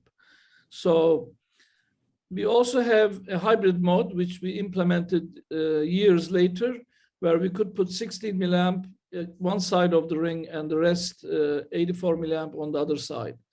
So that gave us about 1.1 microsecond quiet time. So, but I wasn't discouraged with these numbers because people have measured Mössbauer effect at NSLS ring, which was much shorter. At Cornell, we measured quite a bit. So it's okay. Now, the question is, why Mössbauer spectroscopy with synchrotron radiation, and how, and what else can you do? So during my talk, I will be using words like nuclear forward scattering, synchrotron Mössbauer spectroscopy, nuclear resonant inelastic X-ray scattering, nuclear resonant time domain interferometry. Yes? So it's frozen again. So if you're changing the slide, it's better to put in the other mode. All right. Okay. I think we're gonna go with this. Yes. Okay. It's better. Yeah. Right. So what I wanted to say was that during my talk, I will be using nuclear forward scattering, synchrotron Mössbauer spectroscopy, nuclear resonant inelastic X-ray scattering, NRIX, nuclear resonant time domain interferometry. This is gaining momentum this last few years, and now we are in the game. And Mössbauer microscopy. So if you have trouble with these words, please raise your hand or just jump in and say, I don't understand this word. I will be very happy to discuss. Now, I also want to mention why I got into nuclear resonance scattering at the first place, because nuclear resonance is a very unique resonance in terms of its line width. It has a 5 nano EV transition, iron 57 I'm talking about, and I will give you a full list of other isotopes at the end of my talk. But iron 57 serves us quite well, so I'm going to stick to it. At 5 nano EV at 14.4 keV means a resolution of 3.4 times 10 to the minus 13. If I translate this into coherence, we're talking about a few hundred meters of coherence in the angstrom wavelength. So it's an extremely narrow, but also extremely strong resonance. So if you look at the index of refraction away from the resonance, the real part is in 10 to the minus 6, and the imaginary part is in 10 to the minus 7. But if you look at the nuclear resonance in that range, we're talking about 10 to the minus 4 or 10 to the minus 5. So it's about 250 times stronger than its corresponding non-resonant value. So that makes nuclear resonance extremely unique. Now, this is a little bit of a complicated slide, but it will also give us an opportunity to realize that nuclear resonance scattering is a lot more than what just simply imagines to be a Mössbauer effect. For example, in the lower left corner, this diagram is momentum transfer versus energy transfer, but it almost covers bigger than the solar system in terms of dimensions. We're talking about 10 to the 5 to 10 to the minus 15 EV. So that's a range of 10 to the 20. And on the momentum transfer side, we're talking about from 10 to the minus 3 to 10 to the 3 inverse nanometer, which corresponds on the length scale, something from 1,000 nanometer to fraction of a nanometer or sub-angstrom.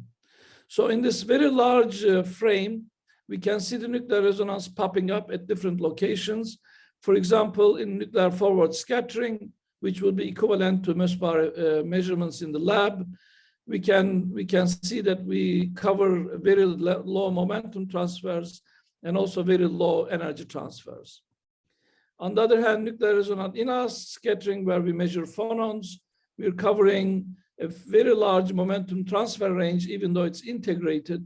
And we are also covering an energy range, which is in the milli-EV, which is where the phonons are.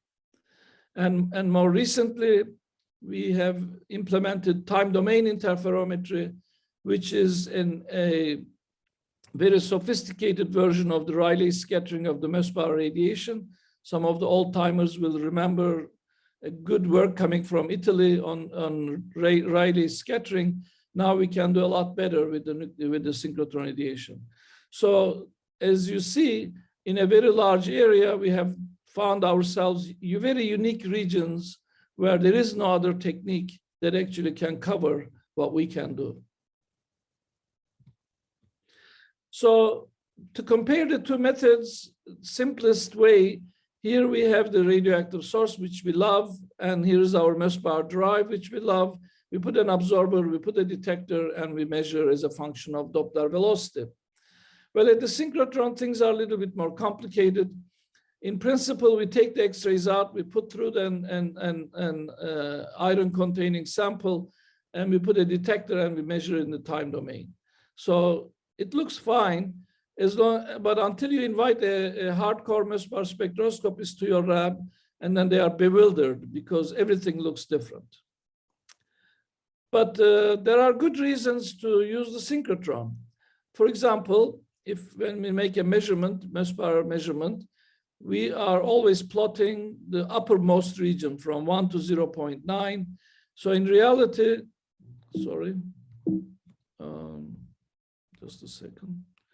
This one would work very well if I do the simulation. So let me know if it works. Does it work? No, we don't. Not yet. It's Yes. Do you see two blacks or one? one. One. All right.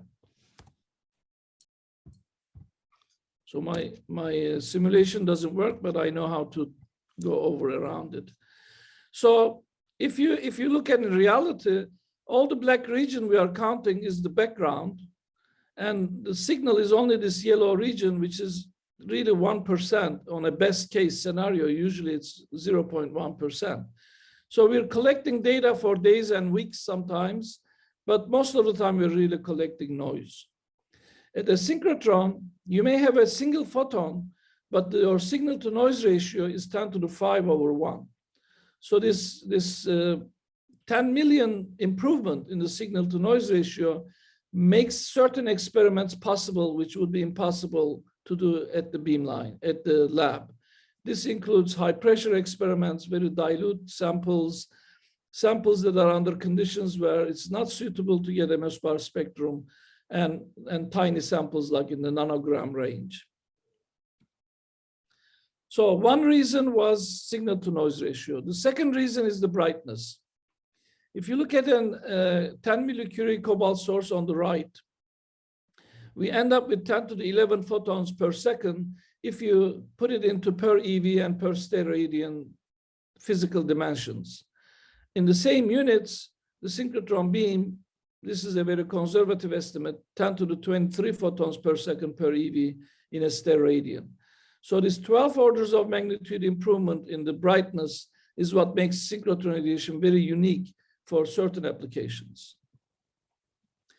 On the other hand, when you, as I mentioned, when you come to the synchrotron, you are bound to be bewildered because the instrumentation we use is quite different. We have these weird monochromators, which brings the bandwidth to 1 millieV.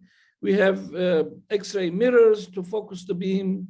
We have detectors that are hanging out on the side rather than in the front. And we end up with basically scaring most of the community. And yet, if you get over it, you will start to see some really beautiful data. Here is iron under pressure, for example, which is going from alpha iron to epsilon iron. Here is the corresponding energy spectrum based on the simulation that we included in the data analysis during the hybrid mode. So this will be a perfect example of SMS, synchrotron Mössbauer spectroscopy, where we can measure the hyperfine field very accurately, and we can measure the percentage of the transformed amount very accurately. On the other hand, if I put a detector on the side, then I can sweep the energy plus minus 100 millieV, let's say, then I will be able to see the phonon annihilation and phonon creation, which will enable me to convert it into density of states. So you can do both at the same time, in the same setup, on the same point on your sample. So not only you get the hyperfine information, but you also get the thermodynamic information. So I can verbalize what I just said in terms of small samples. We're talking about micrometers in size and nanograms in weight, sometimes even a monolayer at the surface. We have done monolayers, others have done monolayers. Very dilute samples in the millimolar range. You can go up to, we have gone up to 3 megabar in the 10 to 4,000 Kelvin C. We would like to get to Kelvin, but we have not been able to do that yet. And people have applied 10 Tesla. We have applied 7 Tesla. You can manipulate the polarization. So not only you can tell the direction of the magnetic field in, let's say, iron chromium multilayers, for example, but you can tell a lot more than just direction. On the other hand, with the inelastic scattering, we can do recoil-free fraction immediately, very quickly. It takes 10 minutes to measure recoil-free fraction, which would be impossible with unless you do temperature-dependent and very careful measurements. Second order Doppler shift comes out immediately. Force constant, average force constant comes out immediately. And we can measure the velocity of sound. I'm going to show some examples of that. With your permission, I'm going to drink some water. So if you are doing in situ catalysis, we have done that. If you're doing lithium ion batteries where you are charging and discharging, we have done that. You can take a spectrum in 10 minutes easily. So if you are sweeping over, let's say 24 hours, a cycle or a couple of cycles, we can give you data on that. We have used Mössbauer microscope with 4 micron resolution. And you can excite isotopes without practically available parent sources. For example, dysprosium is one of them. Now, the number of nuclear resonance beamlines around the world are multiplying. In addition to APS and ESRF and Spring 8, which have been around since mid-1990s, Petra has come online around 2010, which is an excellent beamline. And now China at HEPS at the Beijing synchrotron, which is about 1,300 meters across. So it's bigger than APS or ESRF or I think Spring 8 maybe. But in addition to that, there is also, I heard, there is also a beamline at Novosibirsk, which will have a Mössbauer capability. There are some key papers. So if you are recording, you might come back to this slide if you need. The original idea of building a using a synchrotron source for pumping up the Mössbauer resonance belongs to Stan Ruby. When he was at Argonne in 1974, he published this. I had the good luck of working with Stan Ruby in his later years. In 1985, my advisor, Erich Gerdau, together with my colleague, Rudolf Rüffer, they were able to observe the nuclear resonance pumped by the synchrotron radiation for the first time. So it took about 11 years. And about 10 years later, at KEK, we managed to get phonon density of states measurements, which was done right at the time when Makoto Seto from Kyoto University observed the nuclear resonance scattering with phonon excitation. Now, the numbers are really astounding. So it takes a while to get used to change of scale and change of numbers very quickly. But I will try to make a picture for you, mental picture for you. When synchrotron beam is in the ring, you basically have electrons up to 6, 7 GeV or 3 GeV in your case, which means that if the electron hits a gas molecule, you have X-ray spectrum scattered all over. But it's not very good idea because that's a loss. So we put a slit in front of an undulator beamline. The bandpass goes from entire spectrum to something like 150 EV because of the harmonics of the undulators are very sharp. If you then put a monochromator, a high heat load monochromator, you can cut it down to 1 or 2 EV, and the number of photons you're dealing with is now manageable at 10 to the 13 Hertz level. If you further put a high resolution monochromator and cut it down to 1 milli EV, your spectral efficiency is not 100%, but you get about 5 times 10 to the 9. These days, we're getting about 10 to the 10 Hertz in 1 milli EV bandpass. If you put through the nuclear resonance of the sample,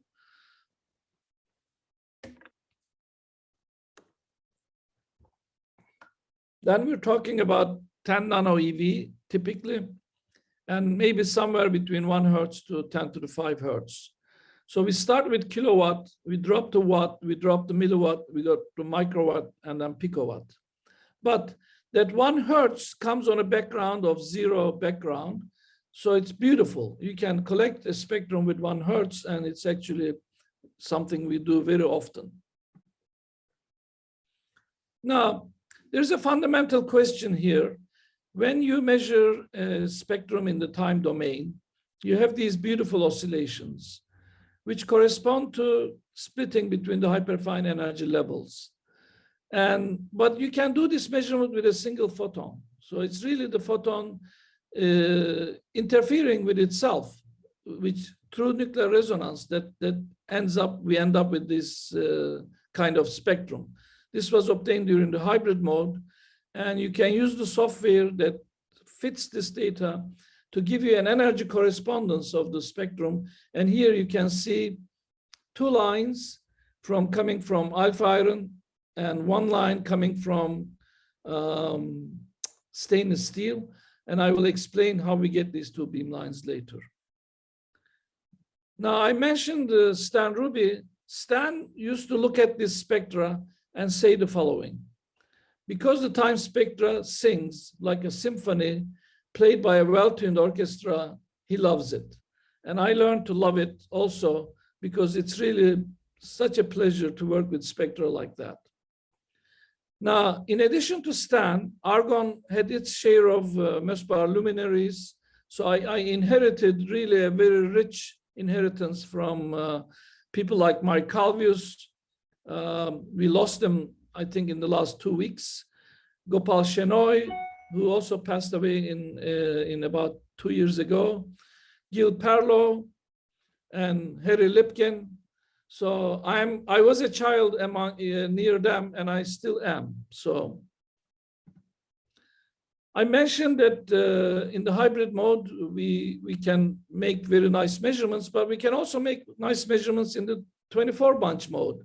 So I tried to see if I cut off the data at 120 nanosecond and make a fit, to determine the hyperfine field parameters, you can see that the accuracy improves quite a bit, as well as the prediction capability of the percent hexagonal pace. This is iron at 15 GPa pressure, which I will show that it's in the middle of the alpha BCC to HCP transition. So to make it a little simpler for you, I prepared this diagram for you.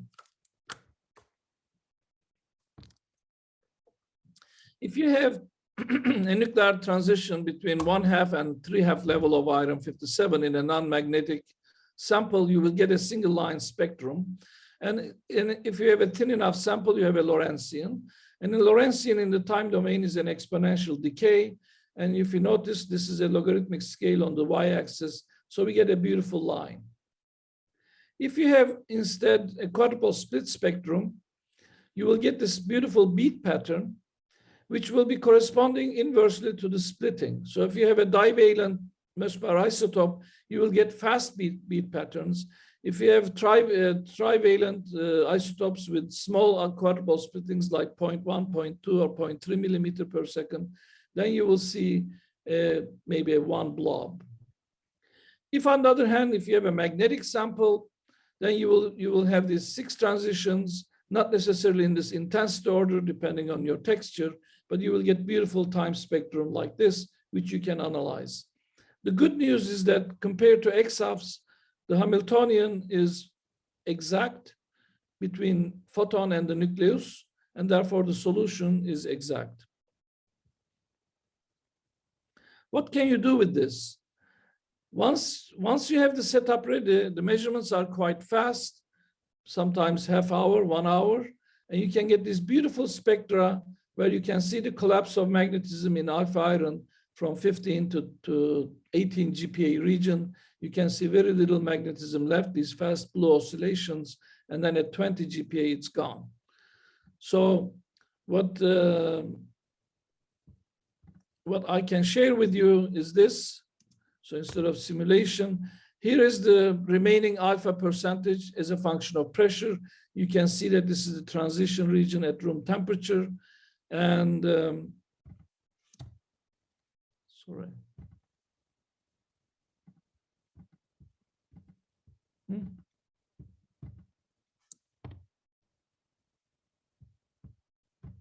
Somewhere I should have. Okay, I think this is enough. Yes. So you can see at 1 atmosphere when I start, here is the time spectrum or SMS spectrum with 6 lines. As I go into 15 GPa region, HCP, non-magnetic iron, starts to show up. And if I go to 0.7 GPa higher, epsilon iron starts to dominate. So these beautiful oscillations are now heavily damped. And you can analyze this with the software that is available. And then eventually you transform it into a non-magnetic sample at 20 GPa, 22 GPa. Now with this, I tried to make the boundary between alpha iron and epsilon iron a more accurate measurement. Here you can see when the epsilon iron starts. Here you can see when epsilon iron ends. And as a function of temperature from 10 Kelvin to triple point almost, you can see that the slope is negative, which is as an interpretation in Clausius-Clapeyron. But what struck me the most was that the published values and what I measured is actually quite different. So it's quite, even the simple problem like pure alpha iron, you think is resolved, it's really not resolved. But the price you pay for these things is that you have to learn to deal with new things like diamond anvil cells. And you start with one and you end up with maybe, now we have maybe 50 different diamond anvil cells in our lab, in our beamline, using different things. Now, I want to talk about meteorites, but maybe a little later. So maybe I will leave this alone. But I want to share with you something.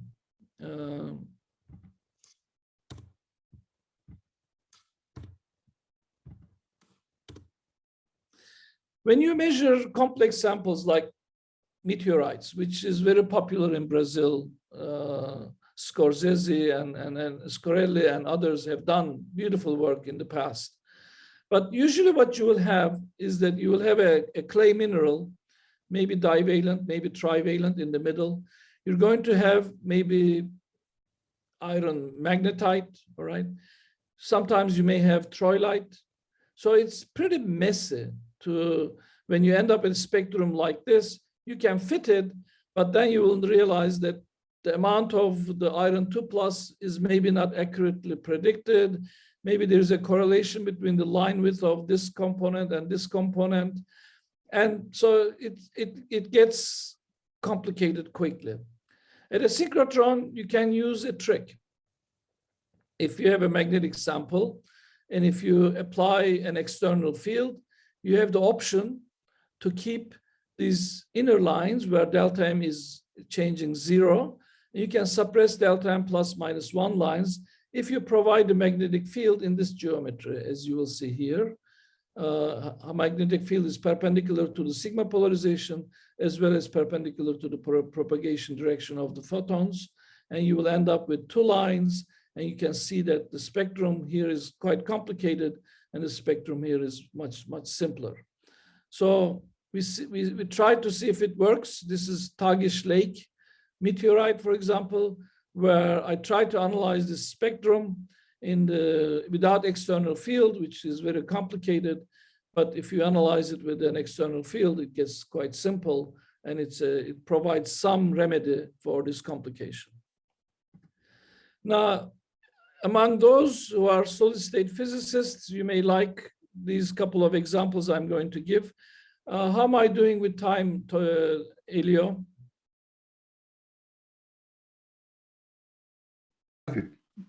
More than half an hour. Great, great. I'm going to bore you guys to death. So after this, you will never want to hear another synchrotron talk. But that's the price you pay for inviting me. So pnictides have been a gift to Mössbauer spectroscopists since 2011, because every few months we were getting another discovery. And they had a similar phase diagram. There is an antiferromagnetic phase at lower doping ratios, and then there's a superconducting dome, very similar to high TC materials. But the devil is in the detail, of course. So I had the good luck of having a nice postdoc from Germany a couple years, Philipp Matern, and we published a couple of papers with him, I think 3 papers, where we wanted to compare the interplay between magnetism and superconductivity in pnictides.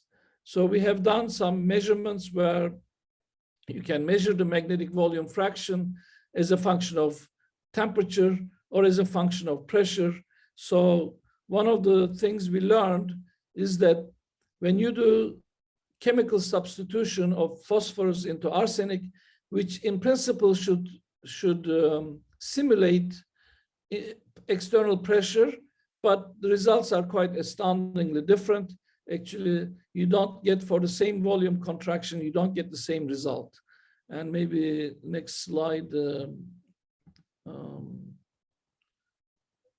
I didn't compare it here, but maybe, I think in this one, yes. This is phosphorus substitution into arsenic, and you can see as a function of pressure, this is the volume pressure relationship. And if you look at the without substitution, just applying pressure, the onset of the superconducting transition, magnetism, I'm sorry, is quite different, all right? Because in this case, it collapses and never comes back, whereas this one, it collapses, but it continues up to 5 to 5.2 GPa. So we learned basically that they are not really equivalent. Another example was barium iron sulfide, which was a mott insulator. And we have studied this in detail as a function of pressure, where we measure the pressure dependence of the magnetic order, which we can explain that was controlled by bandwidth controlled insulator metal transition rather by an exchange interaction. So for solid state physicists, this is quite interesting. We We have done some work with europium because europium is really favorable. Even at Sirius, you will see why, because it's shorter lifetime. So you can see everything is handled in the first 80 nanoseconds.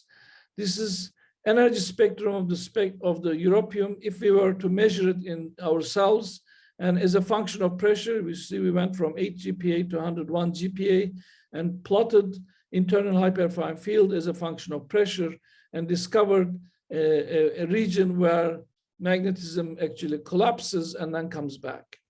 All right. This was not known in europium metal before, and here is the superconducting transition. So this is the work of Wenli B when she was in my group for about 8 years. With Souza-Neto, when he was working at Sector 4 at APS, we had the idea of comparing the near edge structure of L edge of europium to nuclear resonance to measure 2+, 3+ transition. So we had a really nice measurement where they measured, first of all, volume as a function of pressure. You can see the volume collapse as this phase transition takes place from sodium chloride to cesium chloride structure. But with the Mössbauer, we were able to measure the isomer shift as a function of pressure. And to me, more important parameter is not the pressure, but the volume or reduced volume. So we measured isomer shift as a function of reduced volume. I put here as a reference europium oxide, which is the divalent europium, and europium 2 oxide 3, which is the trivalent standard. And you can see that it goes up and then it collapses again around the 60 GPa region. So this was really an easy measurement, I would say, on the scale of things. So this is the kind of solid state physics you can do. I'm going to use some new words now, which is non-nuclear resonant inelastic X-ray scattering. This is completely outside of the domain of the lab Mössbauer measurements. People have tried for decades to use nuclear resonance to measure phonons, but there is only one sort of half successful measurement on tellurium, but there is nothing else in the literature. Now, the same method is also known as NRVS, and that makes me very nervous because they actually call it nervous, but this is common among bioinorganic chemists. This is under which name they know this method. And the Europeans prefer to use nuclear inelastic scattering, NIS, but they all mean exactly the same thing. Now, this is the fact that Mössbauer transition should be used is not a new idea. Singvi, Kundan Singvi, in 1967, when he was in India, he gave a set of lectures on Mössbauer effect, and he said, if you were able to measure this, you will have a phonon spectrum, and you will have a Debye cutoff. So I saw this book on a gift given by Gopal Shenoy, who actually made this drawing as a student of Kundan Singvi in Baba Institute in India. So this work has its roots, and then Singvi, of course, came to Argonne. I had the good fortune of overlapping with him for a short period, and we realized that we can actually make this measurement. And I mentioned the two key papers in 1995, which demonstrated that this is possible. And I can show you what exactly I mean. So I'm going to make a little bit more recent graphs. This is pure iron as a function of energy, where we tune the monochromator energy. You can see my mouse. So this is the Mössbauer PIP that Kundan Singvi was talking about, all right? And here is the phonon creation. And of course, if you're at a finite temperature, you will also have phonons occupying certain states, so you can annihilate them. So you can think of this in the following way.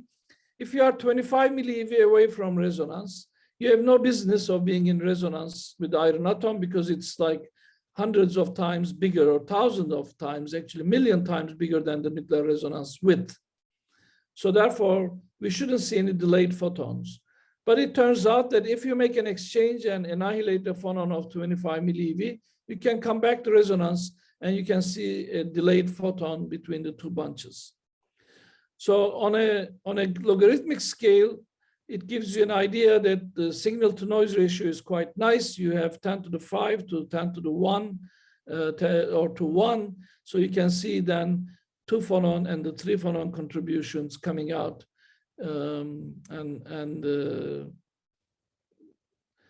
This is a gift given to us, something we cannot do in the lab, but we can readily do at a synchrotron.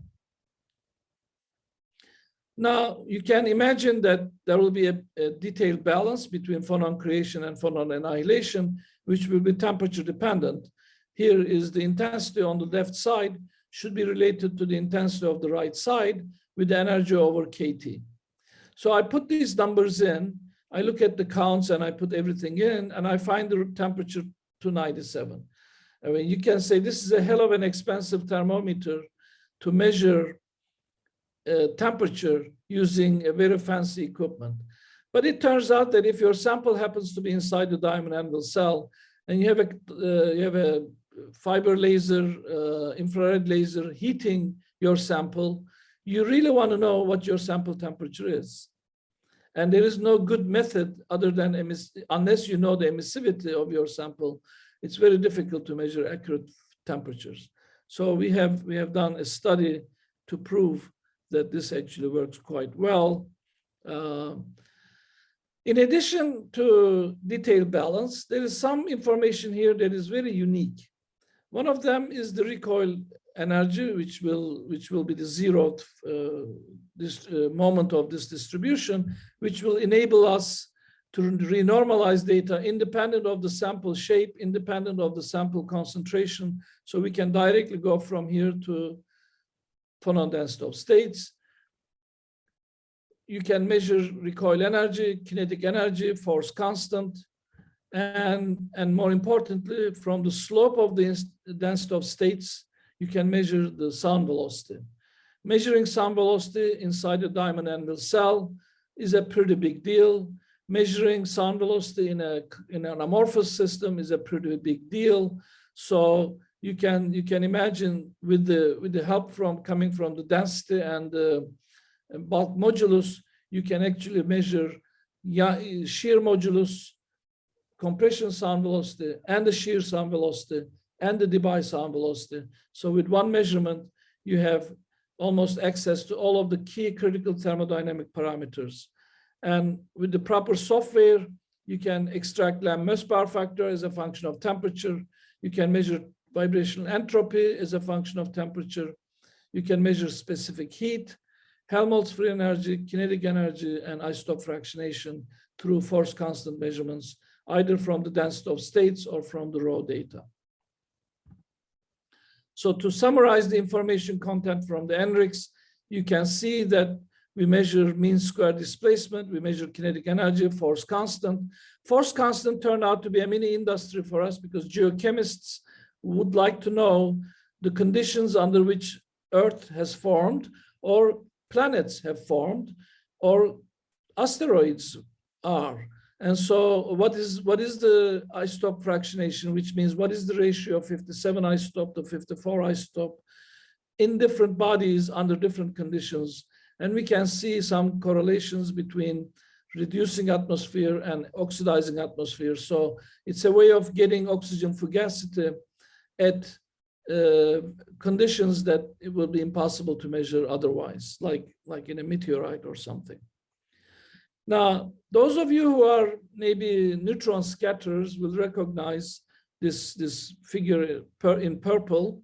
This is phonon dispersion relations of iron single crystal measured beautifully by Minkiewicz 50 years ago in 1963, actually, at Brookhaven. So if you take this phonon dispersion along different crystallographic directions and integrate the momentum, you will end up with the phonon density of states. And that's what we are able to measure using the Mössbauer transition. One advantage we have, however, is that we measure this in one shot, in few hours, whereas this would take months to measure. More importantly, this one only comes from iron 57. So if you have a sample where inside you have europium and iron 57 and dysprosium or antimony or telluride, you can then measure the partial density of states and see which phonon modes are coupled, which phonons are not. It turns out that the work we did with Gary Long and Raphael Herman, I don't have the slide in front of me, but in scuterudites, for example, it was so easy to separate the rare earth motion from the iron motion itself. So what do you do with that? What else can you do with that? Well, for example, bioinorganic chemists, they come to us with samples that initially we never heard of, except if you are in that field, like tetraphenylporphyrin with an NO dangling on one side. And they would like to know certain things, like what? For example, if you take a Fourier transform infrared spectrum of a model molecule like this, where iron is surrounded by chlorine and sulfur, the FTIR will give you some peaks. This is in units of inverse energy centimeter. So you have to divide it by 8 to get into the millieV range. So we're talking 50 millieV here. And compared to Raman, the NRIX data or the NRVS data is richer because the low frequency modes is possible to measure, which would be buried in the matrix of the sample.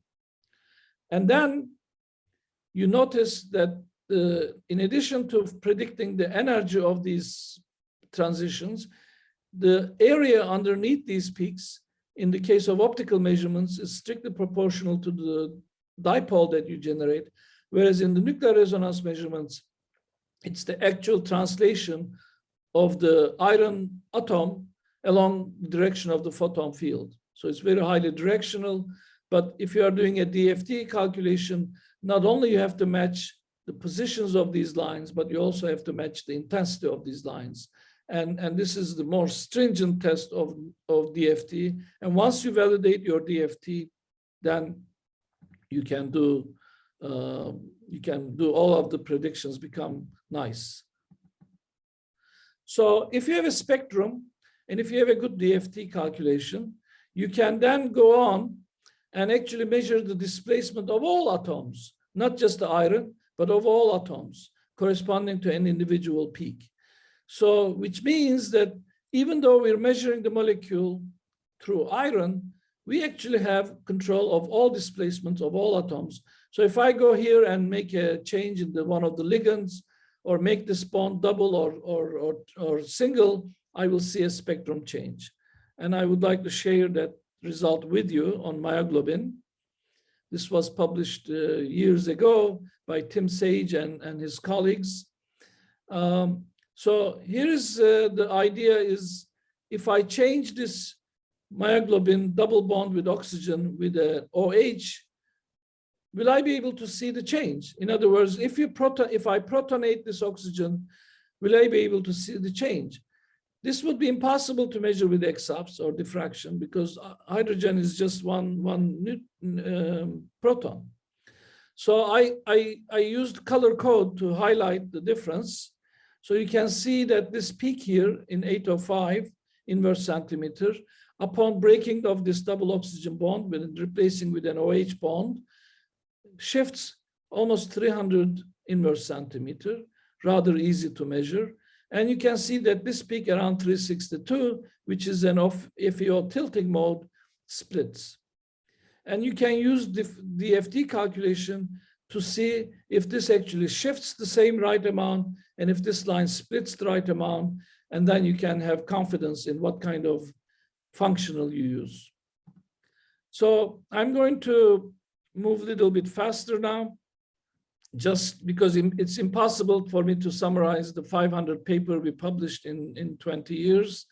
But if you are interested in looking at our publication record, I will be very happy to send you either the complete list or the link so that you can reach very easily from the APS website.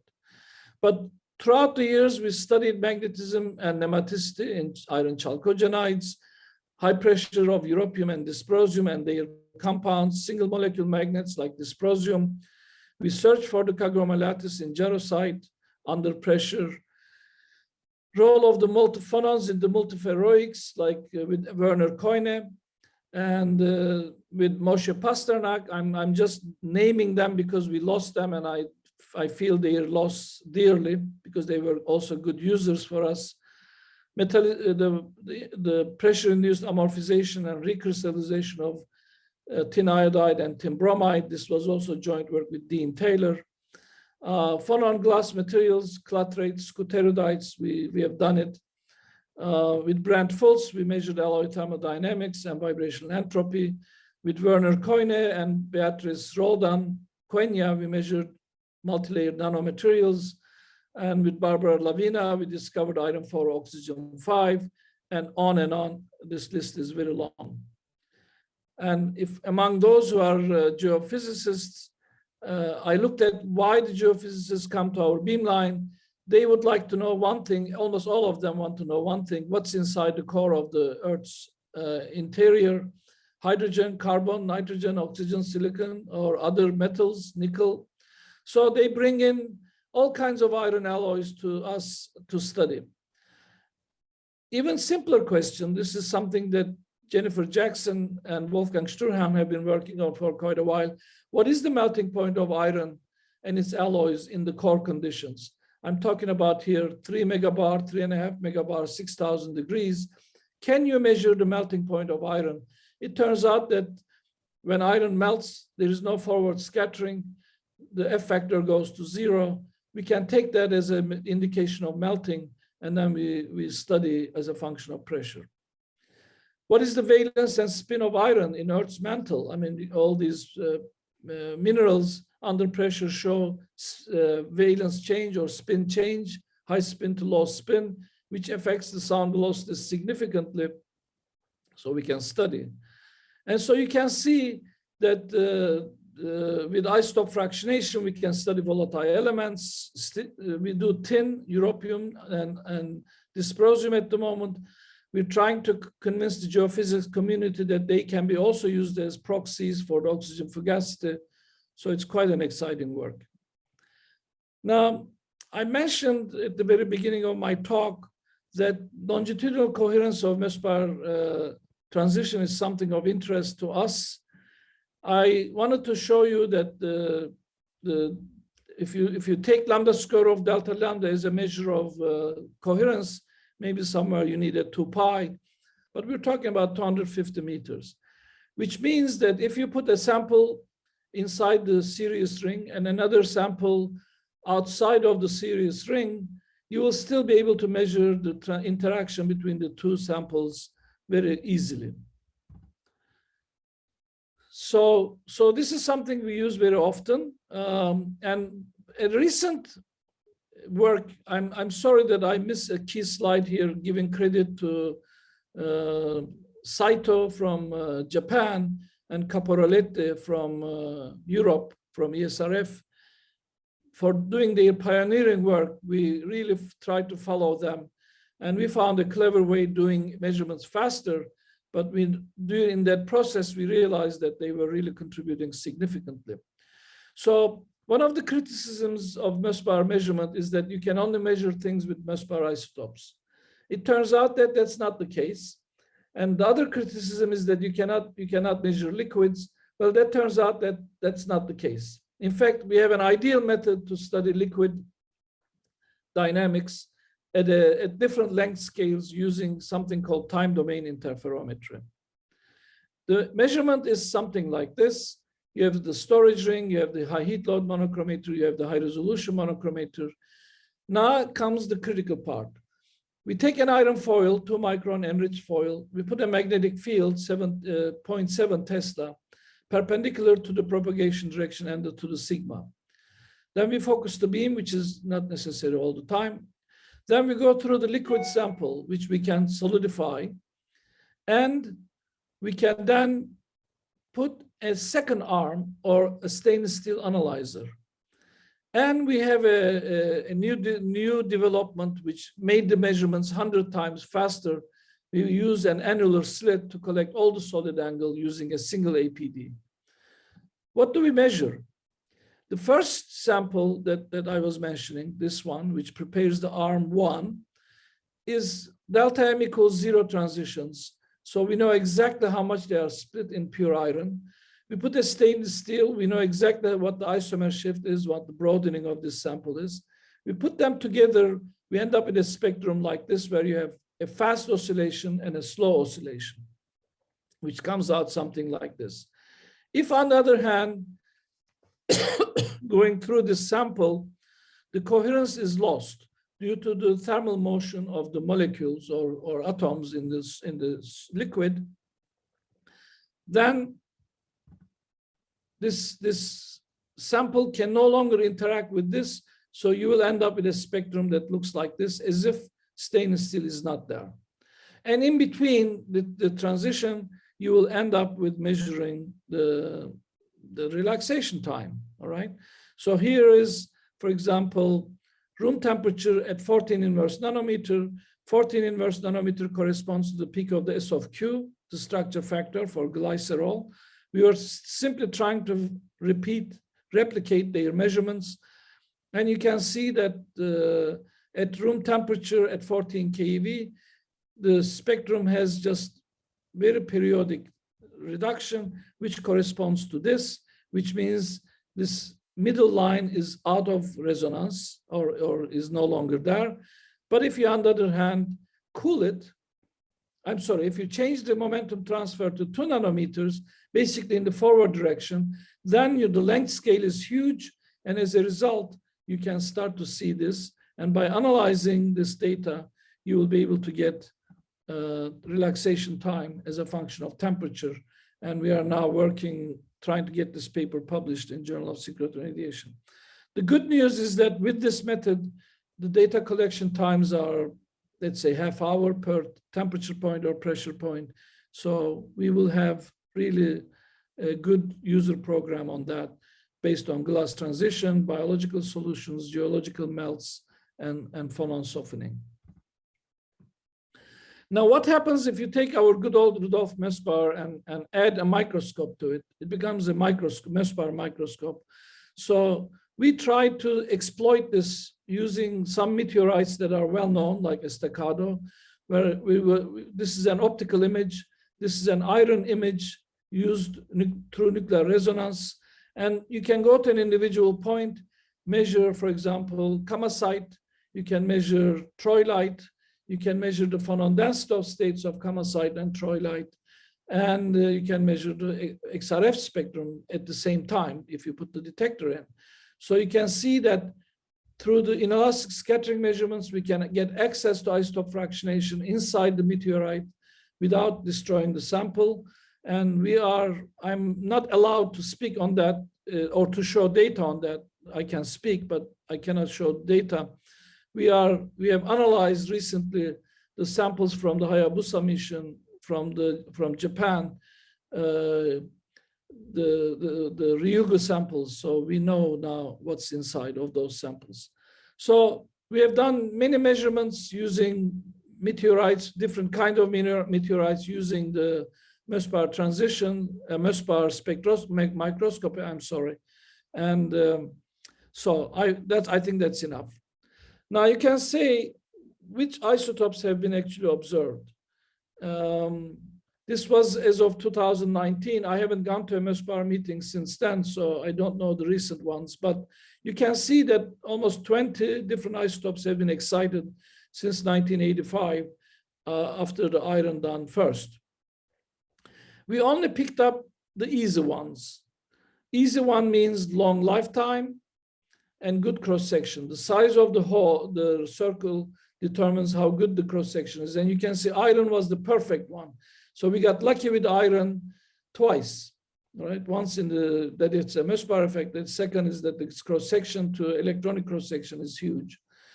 In addition, we do europium, which is just the opposite, but we do it because it's an interesting sample. Tin is, we are the hottest beamline in the world by a factor of 10 at the moment. And krypton, we are the only one in the world which has the proper optics, 1 millieV resolution at the krypton resonance. So if you're interested in any one of them, you're welcome to come and experience it before you go. So coming back to our original question, what can we do at Sirius? So let me describe you the scenario. You come in with a bunch, you hit the nucleus with a strong beam, 10 to the 9, 10 to the 8 photons. Then you produce some delayed photons, but you need time between before the second one comes in.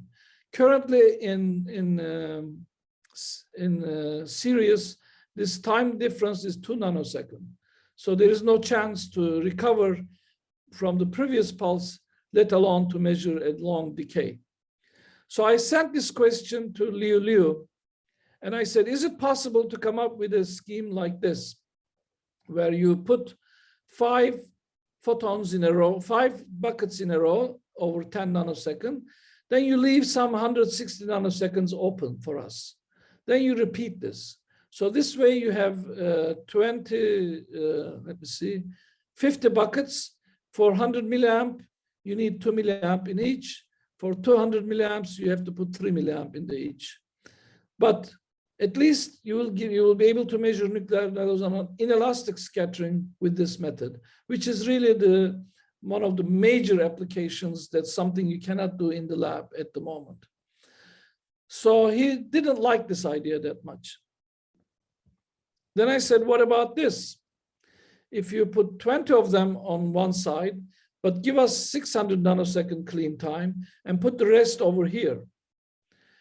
He didn't rule this out. He said it can be worked on. Basically what he was saying is that if you give me a good model, and if I feel like my ring is up to it, because he is still training his ring, that's very clear, right? The rings takes usually five years to mature. So I can really understand his reluctance to try something new, but it would be possible for them to put maybe a single bunch with 5 milliamp, which they have done. Lifetime is terrible, but once you switch back to top-up mode, maybe in 2 years, then I think that will not be a problem, putting high current into each bucket. But important thing is to give us a mode that we can start measuring nuclear resonance, which means you have to build high-resolution monochromators, you have to build avalanche photodiode detectors, you have to develop your skills in observing the nuclear resonance, you learn the software to convert the excitation spectrum into phonodense stop states and extract all those other parameters. I'm sorry to report that so far, in the last 25 years, we have not had a successful user from Brazil except the Souza, but unfortunately, that's not his main responsibility at the moment. So you have to designate a champion that will work with us. We will welcome him. When APS goes down, he will be welcome in ESRF or Petra, and you will be able to go building up a user community, but more importantly, you will be able to test your equipment. That's what the Chinese did. We hosted several of our colleagues from China at APS, and they learn how to build monochromators, they learn how to use the APDs, and now they are far ahead of us when it comes to APDs.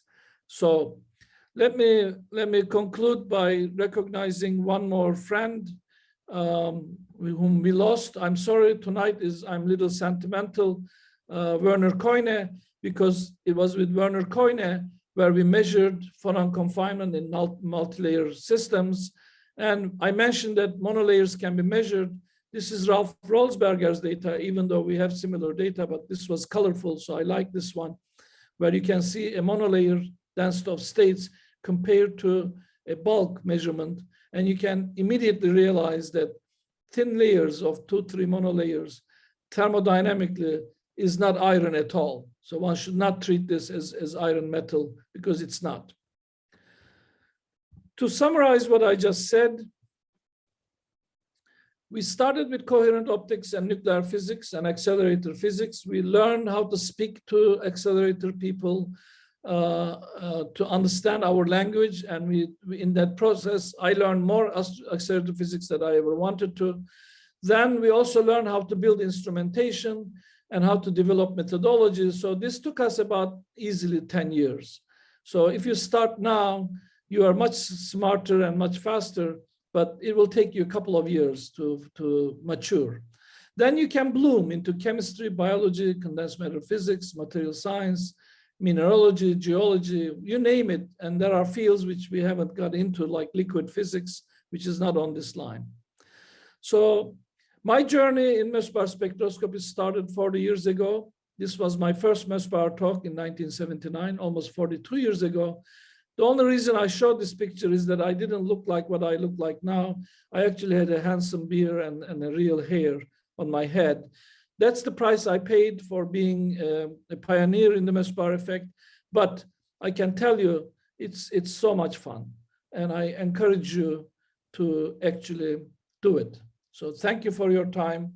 And thank you for the opportunity to listen to me.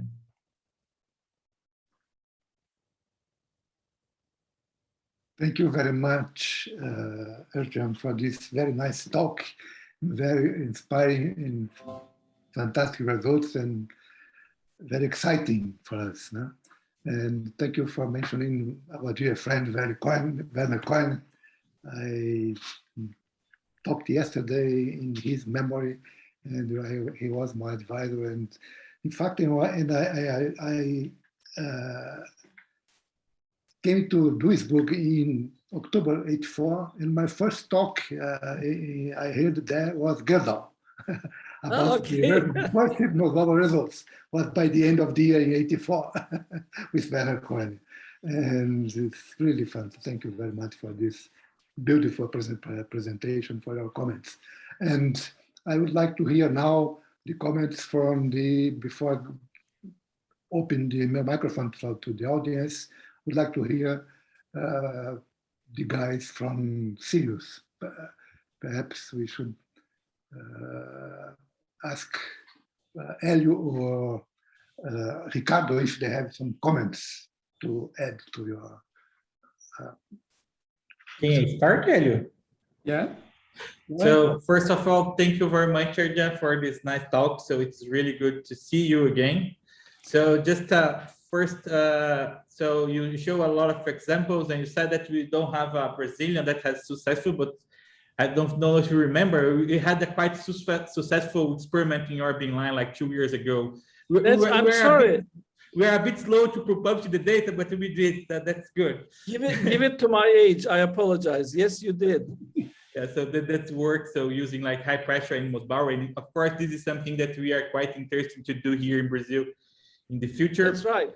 I apologize. I think not only I'm losing my hair, I'm losing my memory too. So it goes hand in hand. But yes, you did, and I hope you continue. Yeah. Yeah. So this is really something that we're working on, and we are a bit slow for that because of the beamline. So we kind of have to focus on other things. But the experiment was quite nice, and it was really interesting. So you mentioned a lot about time domain during this presentation. So we had a discussion with one of the users that I think it's here, Danilo, where he was commenting about like I understand the question. Yes, that's a very good question. So what do you think about these other possibilities? Yeah, this is an excellent point. Since we didn't have that, I didn't talk about that, but I should have, because it's something part of the menu.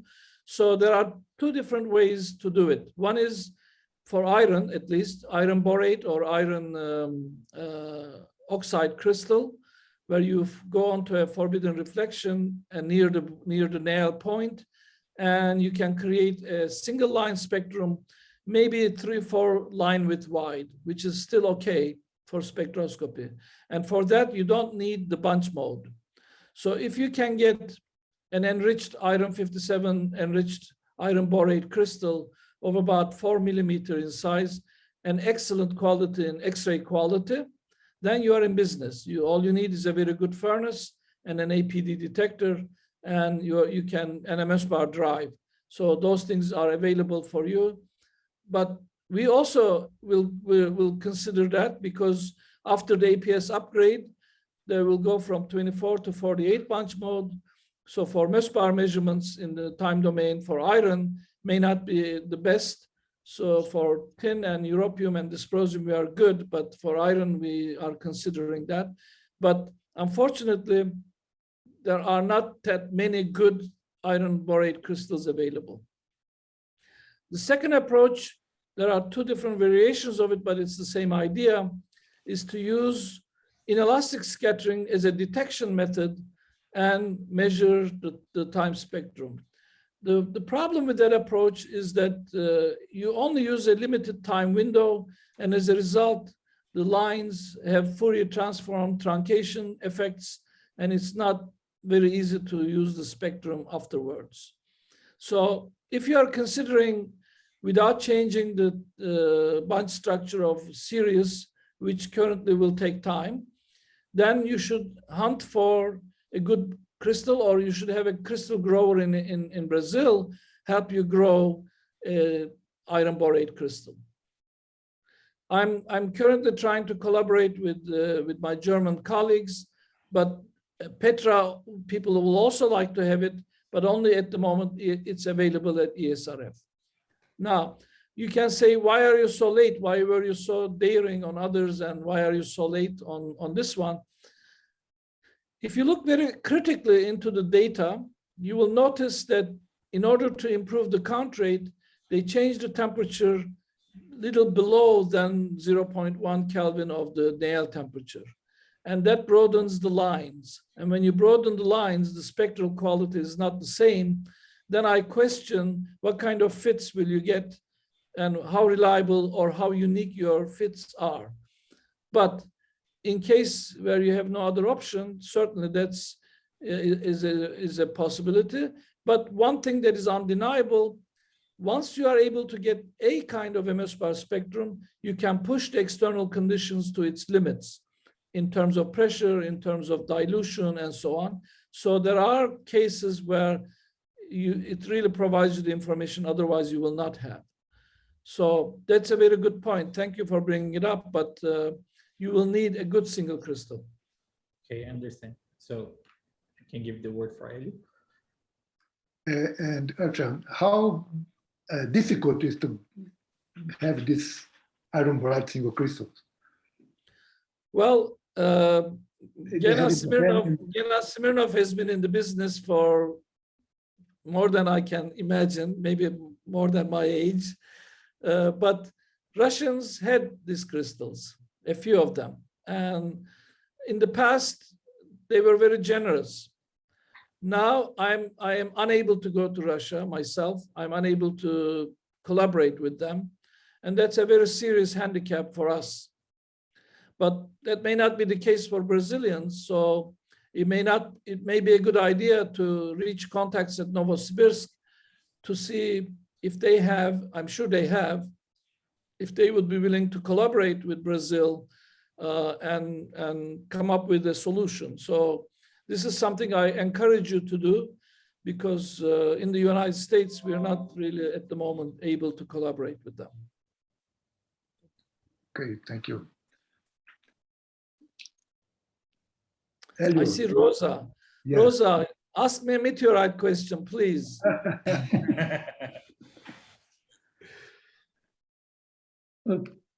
Okay, Rosa. The microphone is not open. Yeah. Rosa, yeah. I am anxious to do something in synchrotron with my meteorites. You're welcome. Now we have the microscope, so you should come. Thank you, thank you. Helio.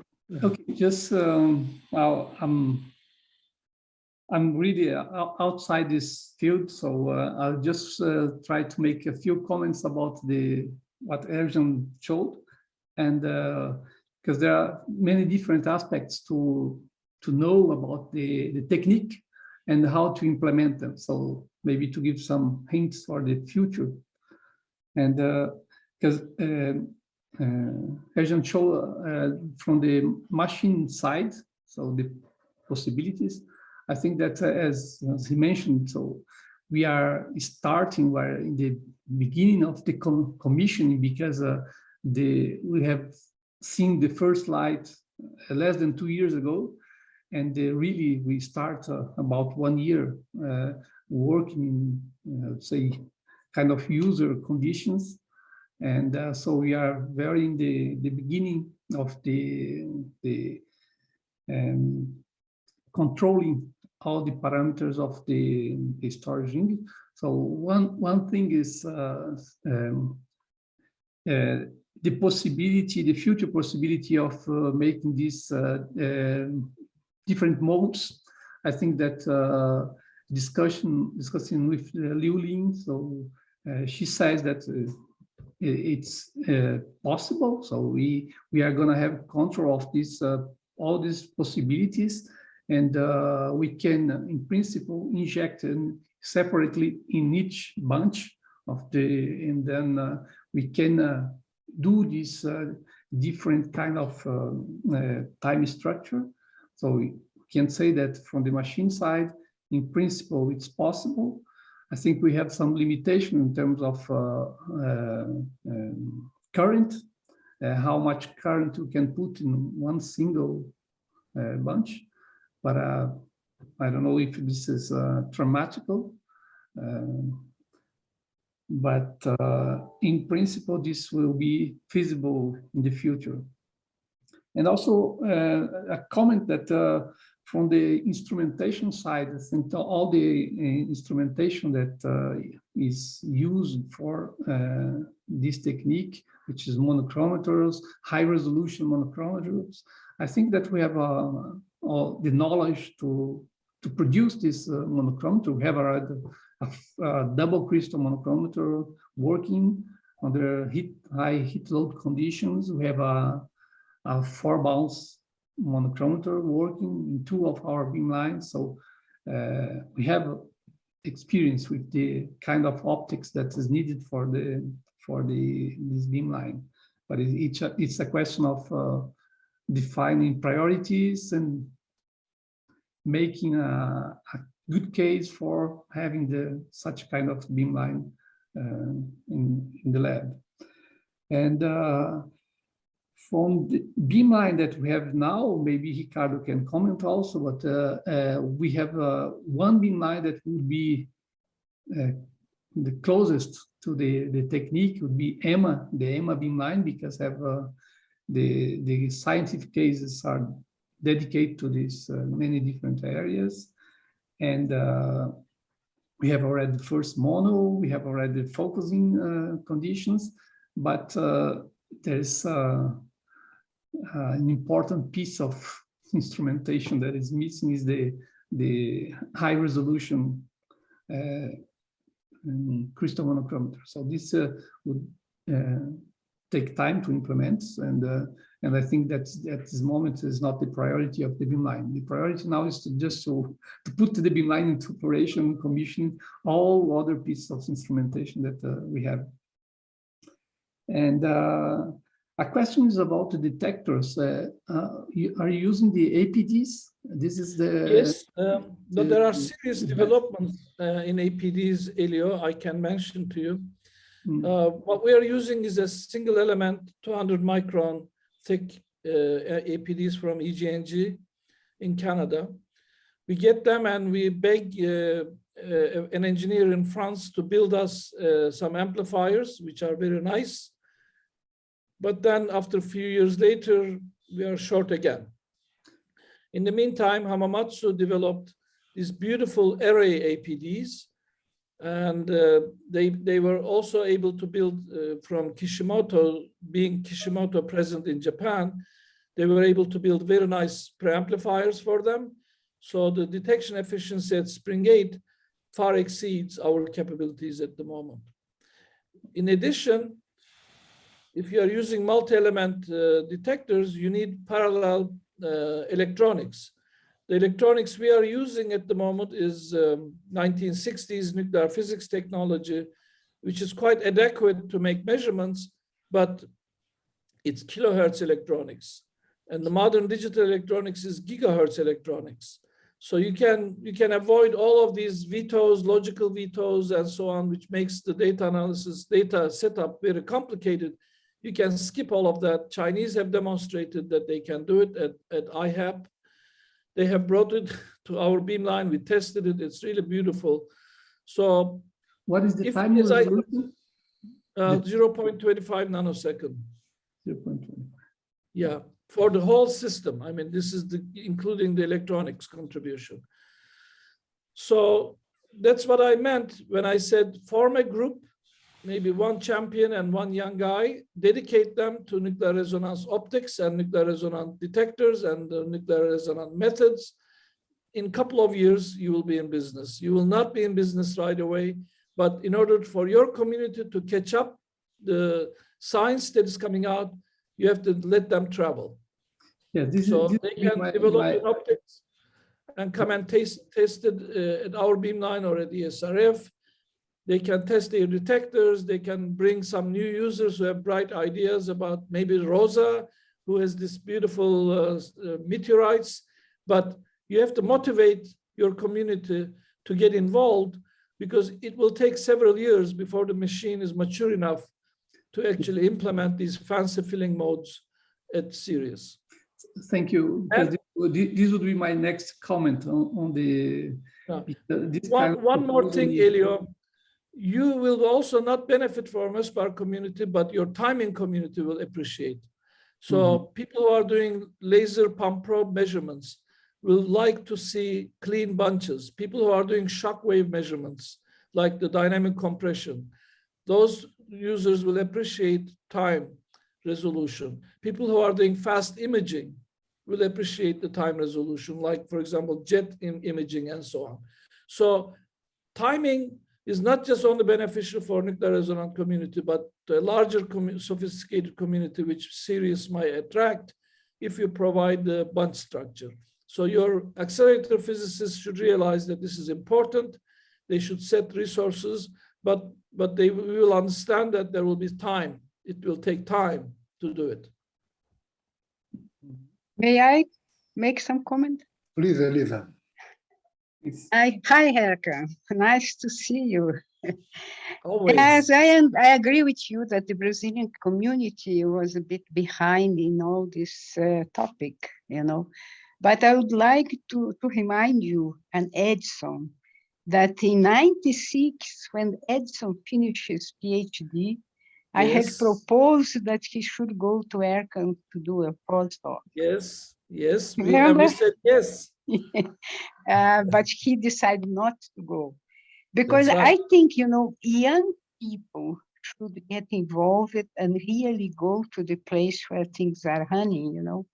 So I think the community maybe now should go back and think what to do, because that's what we need, people. You have demonstrated the beautiful things that can be done, you know, and it's really fantastic, you know. So it's now our job. If I were in Brazil right now, Elisa, I would have, against the caipirinha, I would have told you how I got into Japanese system to make the discoveries. So you need really young, daring guys, but I need a caipirinha. I can't do it now. So. Okay, nice your talk. Thank you very much. Edson, do you remember that you just dropped out? Hey, Edson. Oh, yes, Elisa. I have been in Argonne. I have been there for 3 weeks, if I remember well. So it was close to the Thanksgiving. So Ercan has traveled, and I stayed with Stuart. Stuart, no? Yeah, and Leo, he was Michael. Michael was a Donald student. Yeah, Michael, yeah, Michael is now in charge of the TIN program at APS. Yeah. Was a student of Donald Ellis, no? Yeah, he was. Donald Ellis is a student, exactly. Yeah.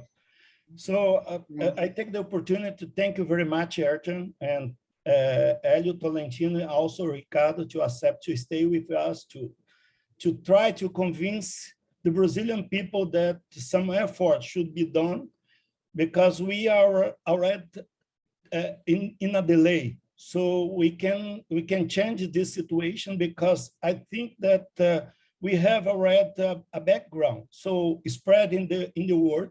we can catch this, and with this new opportunity in Sirius, we can change, we can do something new. Of course, no, Helio, we are going to, we will need some money to do that.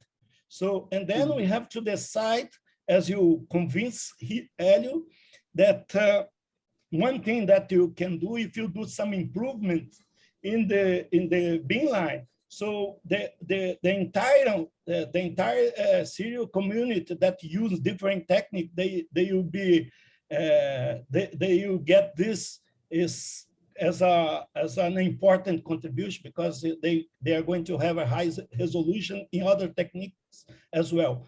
But I have two questions. The first question is very basic, and it's related to the experimental part, as you have shown. So you have the difference between the injection of 2 nanoseconds. So you are proposing to change this injection to fit in the time windows that you needed. That the time window that you need. This will change the entire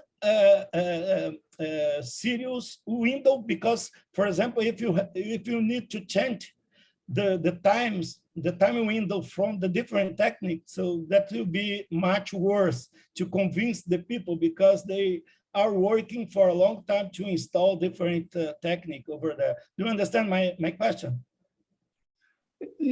I think I can, I think I understood your point. The question is that when we work with these modes, we are open a different time window. Yeah. I can say that for most of the techniques, this is they do not see this time structure. Okay. Because the time resolution is far from this nanosecond or a few 100 of nanosecond resolution. So there's no problem. The point is that how much current we can put on different bunches, and to keep the same current, or at least close to the target value. I don't know. If you can inject 100 milliamps, if it's in 800 packets, or if it's only in a single one, there's no problem. For most of the users, they are happy. So the point is there are some limitations on how much current we can put in each bunch. And then that's why I think Ercan is proposing this hybrid structure, where we have a few bunches, and then you can fill with, let's say, 5 milliamps each, and then we can fill the others on the other side in such a way that we can keep about the same current for the other users, and then can open a window for the Mössbauer technique. So there's no conflict with the others, just the question how much current we can put in each single bunch. And as you mentioned, up to now we are limited in 5 milliamps per bunch. This could be improved in the future, but it's still a lot of developments in the machine side to do that.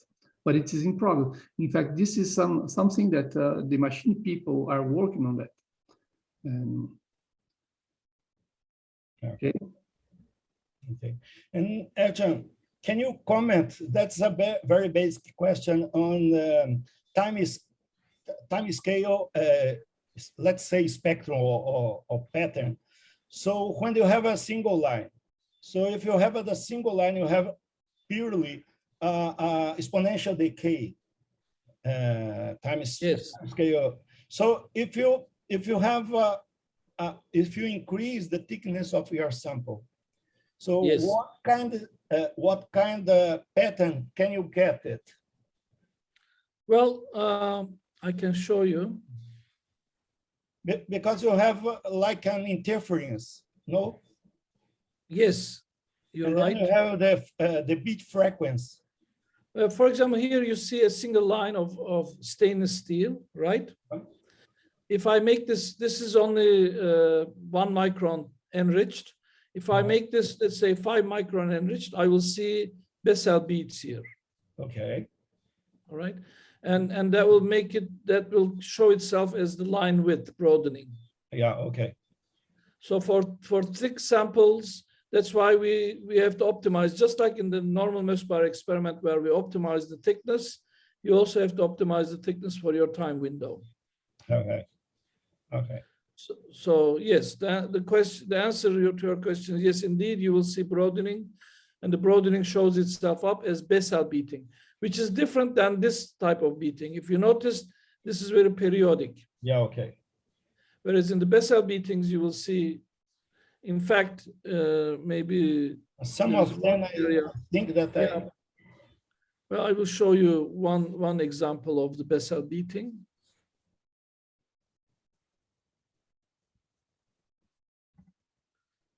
This one is Bessel beating. Yeah. You see this? Yes. This one is Bessel beating. All right. And here you can see also, this one is Bessel beats. And you see, this is fast, this is very long. Yeah, that's true. And the reason is when stainless steel forms, all the 6 transitions collapse into one. So in the center of the resonance, the sample looks a lot thicker than when it was split between the magnetic and non-magnetic components. So when it is magnetic, you see, I don't see the Bessel beat because the strength of the resonance is split into 6 lines. But if you have just a single line, then you saw immediately the Bessel beats is right there. Okay.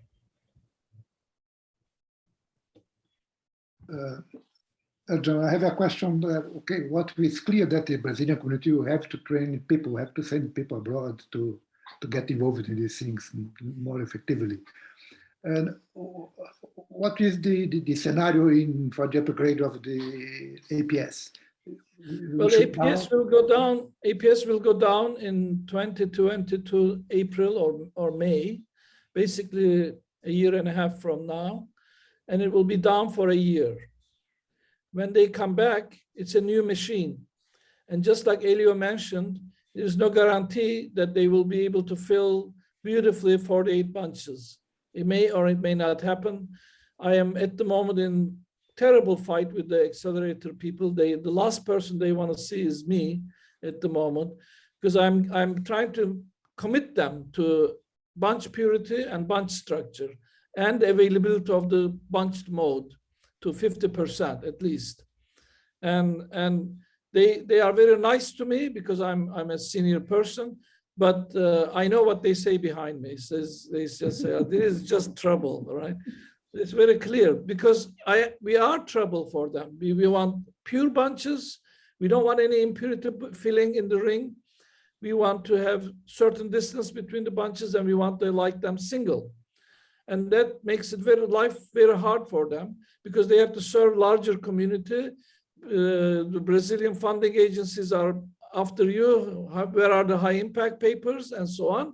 So I sympathize with Helio. I wouldn't want to have his job because it's easy for me to make demands, but it's very difficult for them to meet these demands. So you learn how to be patient, but I think you will be served well if you prepare a white paper describing the status of the synchrotron radiation Mössbauer effect in the world so that it's credible.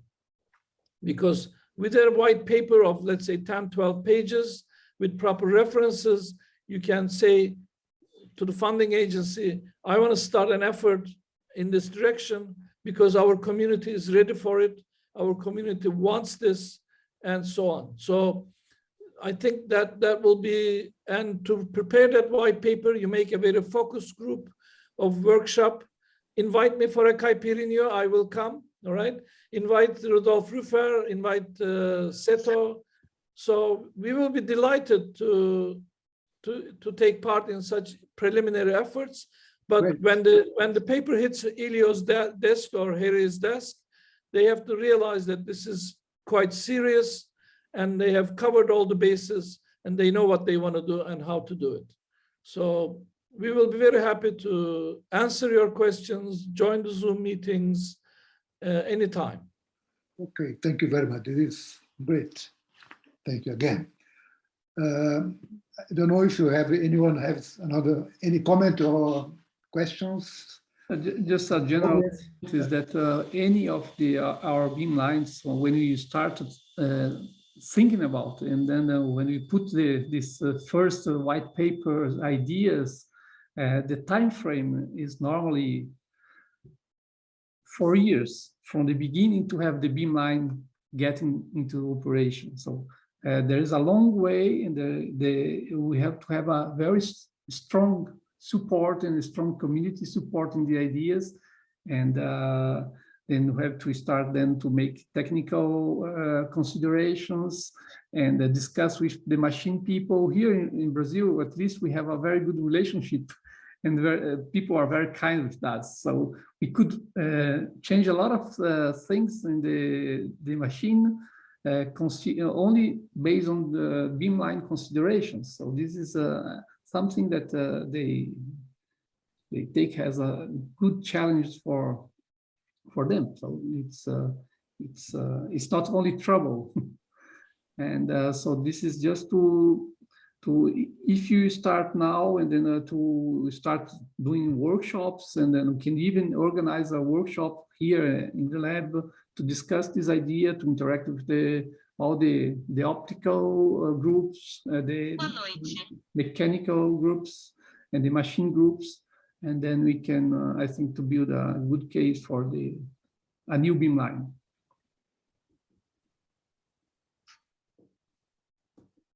Okay, I don't see any other question or comment to Edson. That's time to. Can I make just a question, no? Danilo, por favor. All right. Again, I understand that at the new APS, there will be trouble with the bunch mode for running the time experiments. I don't quite understand why at the Sirius it wouldn't happen. Oh, it will happen. It is happening already. I mean, right now you're not ready to do it. For example, it's already happening.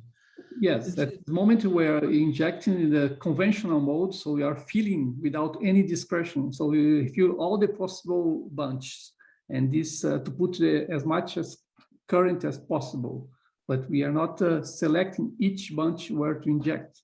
This is like kind of synchronism that has to be.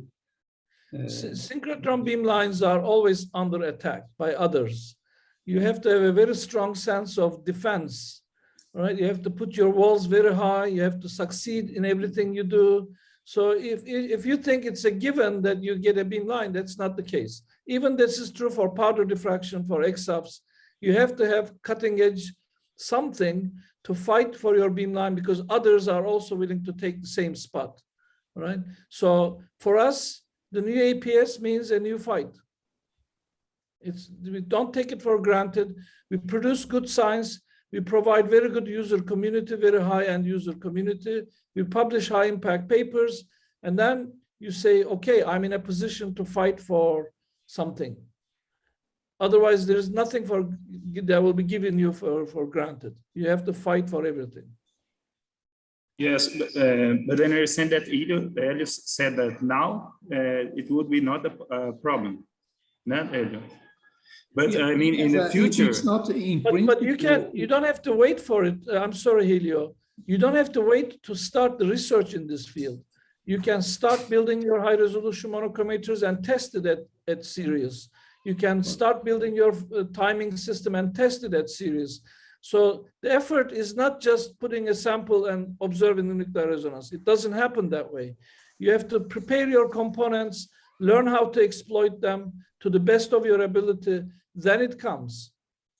There are many developments in parallel. We have to take care of the optics, building this high-resolution monochromator. We have to understand how to use the detectors, for instance. Detectors is a very important point. And normally, it's not easy to have an APD detector working properly. So we have to develop the knowledge in-house to take care of these detectors. And there are different points that have to be pushed to do. Just to give you an idea, Danilo, for 25 years, we are unable to make a good preamplifier for an APD. All right? So not everything you try works, but you have to work, you have to make several things work. Like Helio said, they are very good at crystal monochromator technology. They can extend themselves. The optics shop is there, the crystals are there, the design parameters, the software is known. So you can start with that. Say, I will build my own milli-EV monochromator. I will build my own nanosecond time detector, maybe a multi-element detector, and bring it over. And believe me, even though Sirius is a big place, it's resource limited. Yeah, that's why it takes time. I think for each beamline, you have to develop many different knowledge with different technologies.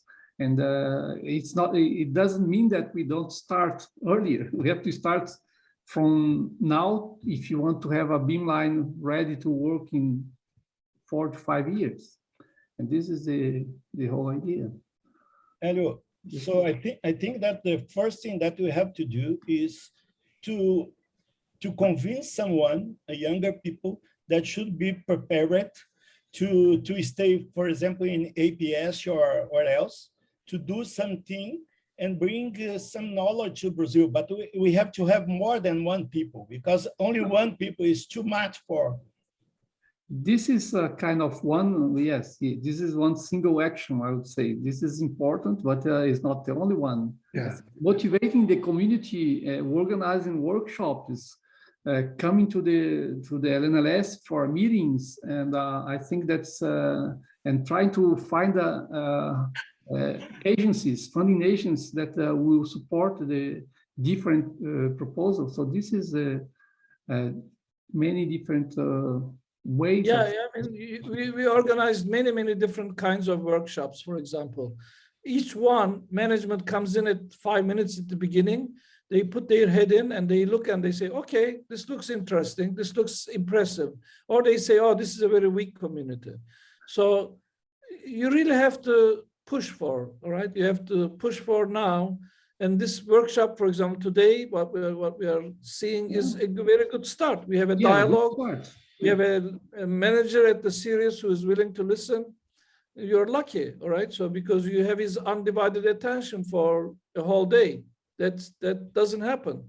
So prepare your white paper. I'll help you with the white paper. Prepare it and then convince someone like Danilo. I mean, he's young, he's interested, so get him into the game. Yeah. Ercan, I think also that is important that the Brazilian community starts to work with this technique. You know, make some proposal, go to the main synchrotron places and so on. We need to have this, otherwise it's also will be very weak. That's what the Chinese did. You know, they came here and stayed 6 months, and another person stayed 1 year, and another person came for a few weeks.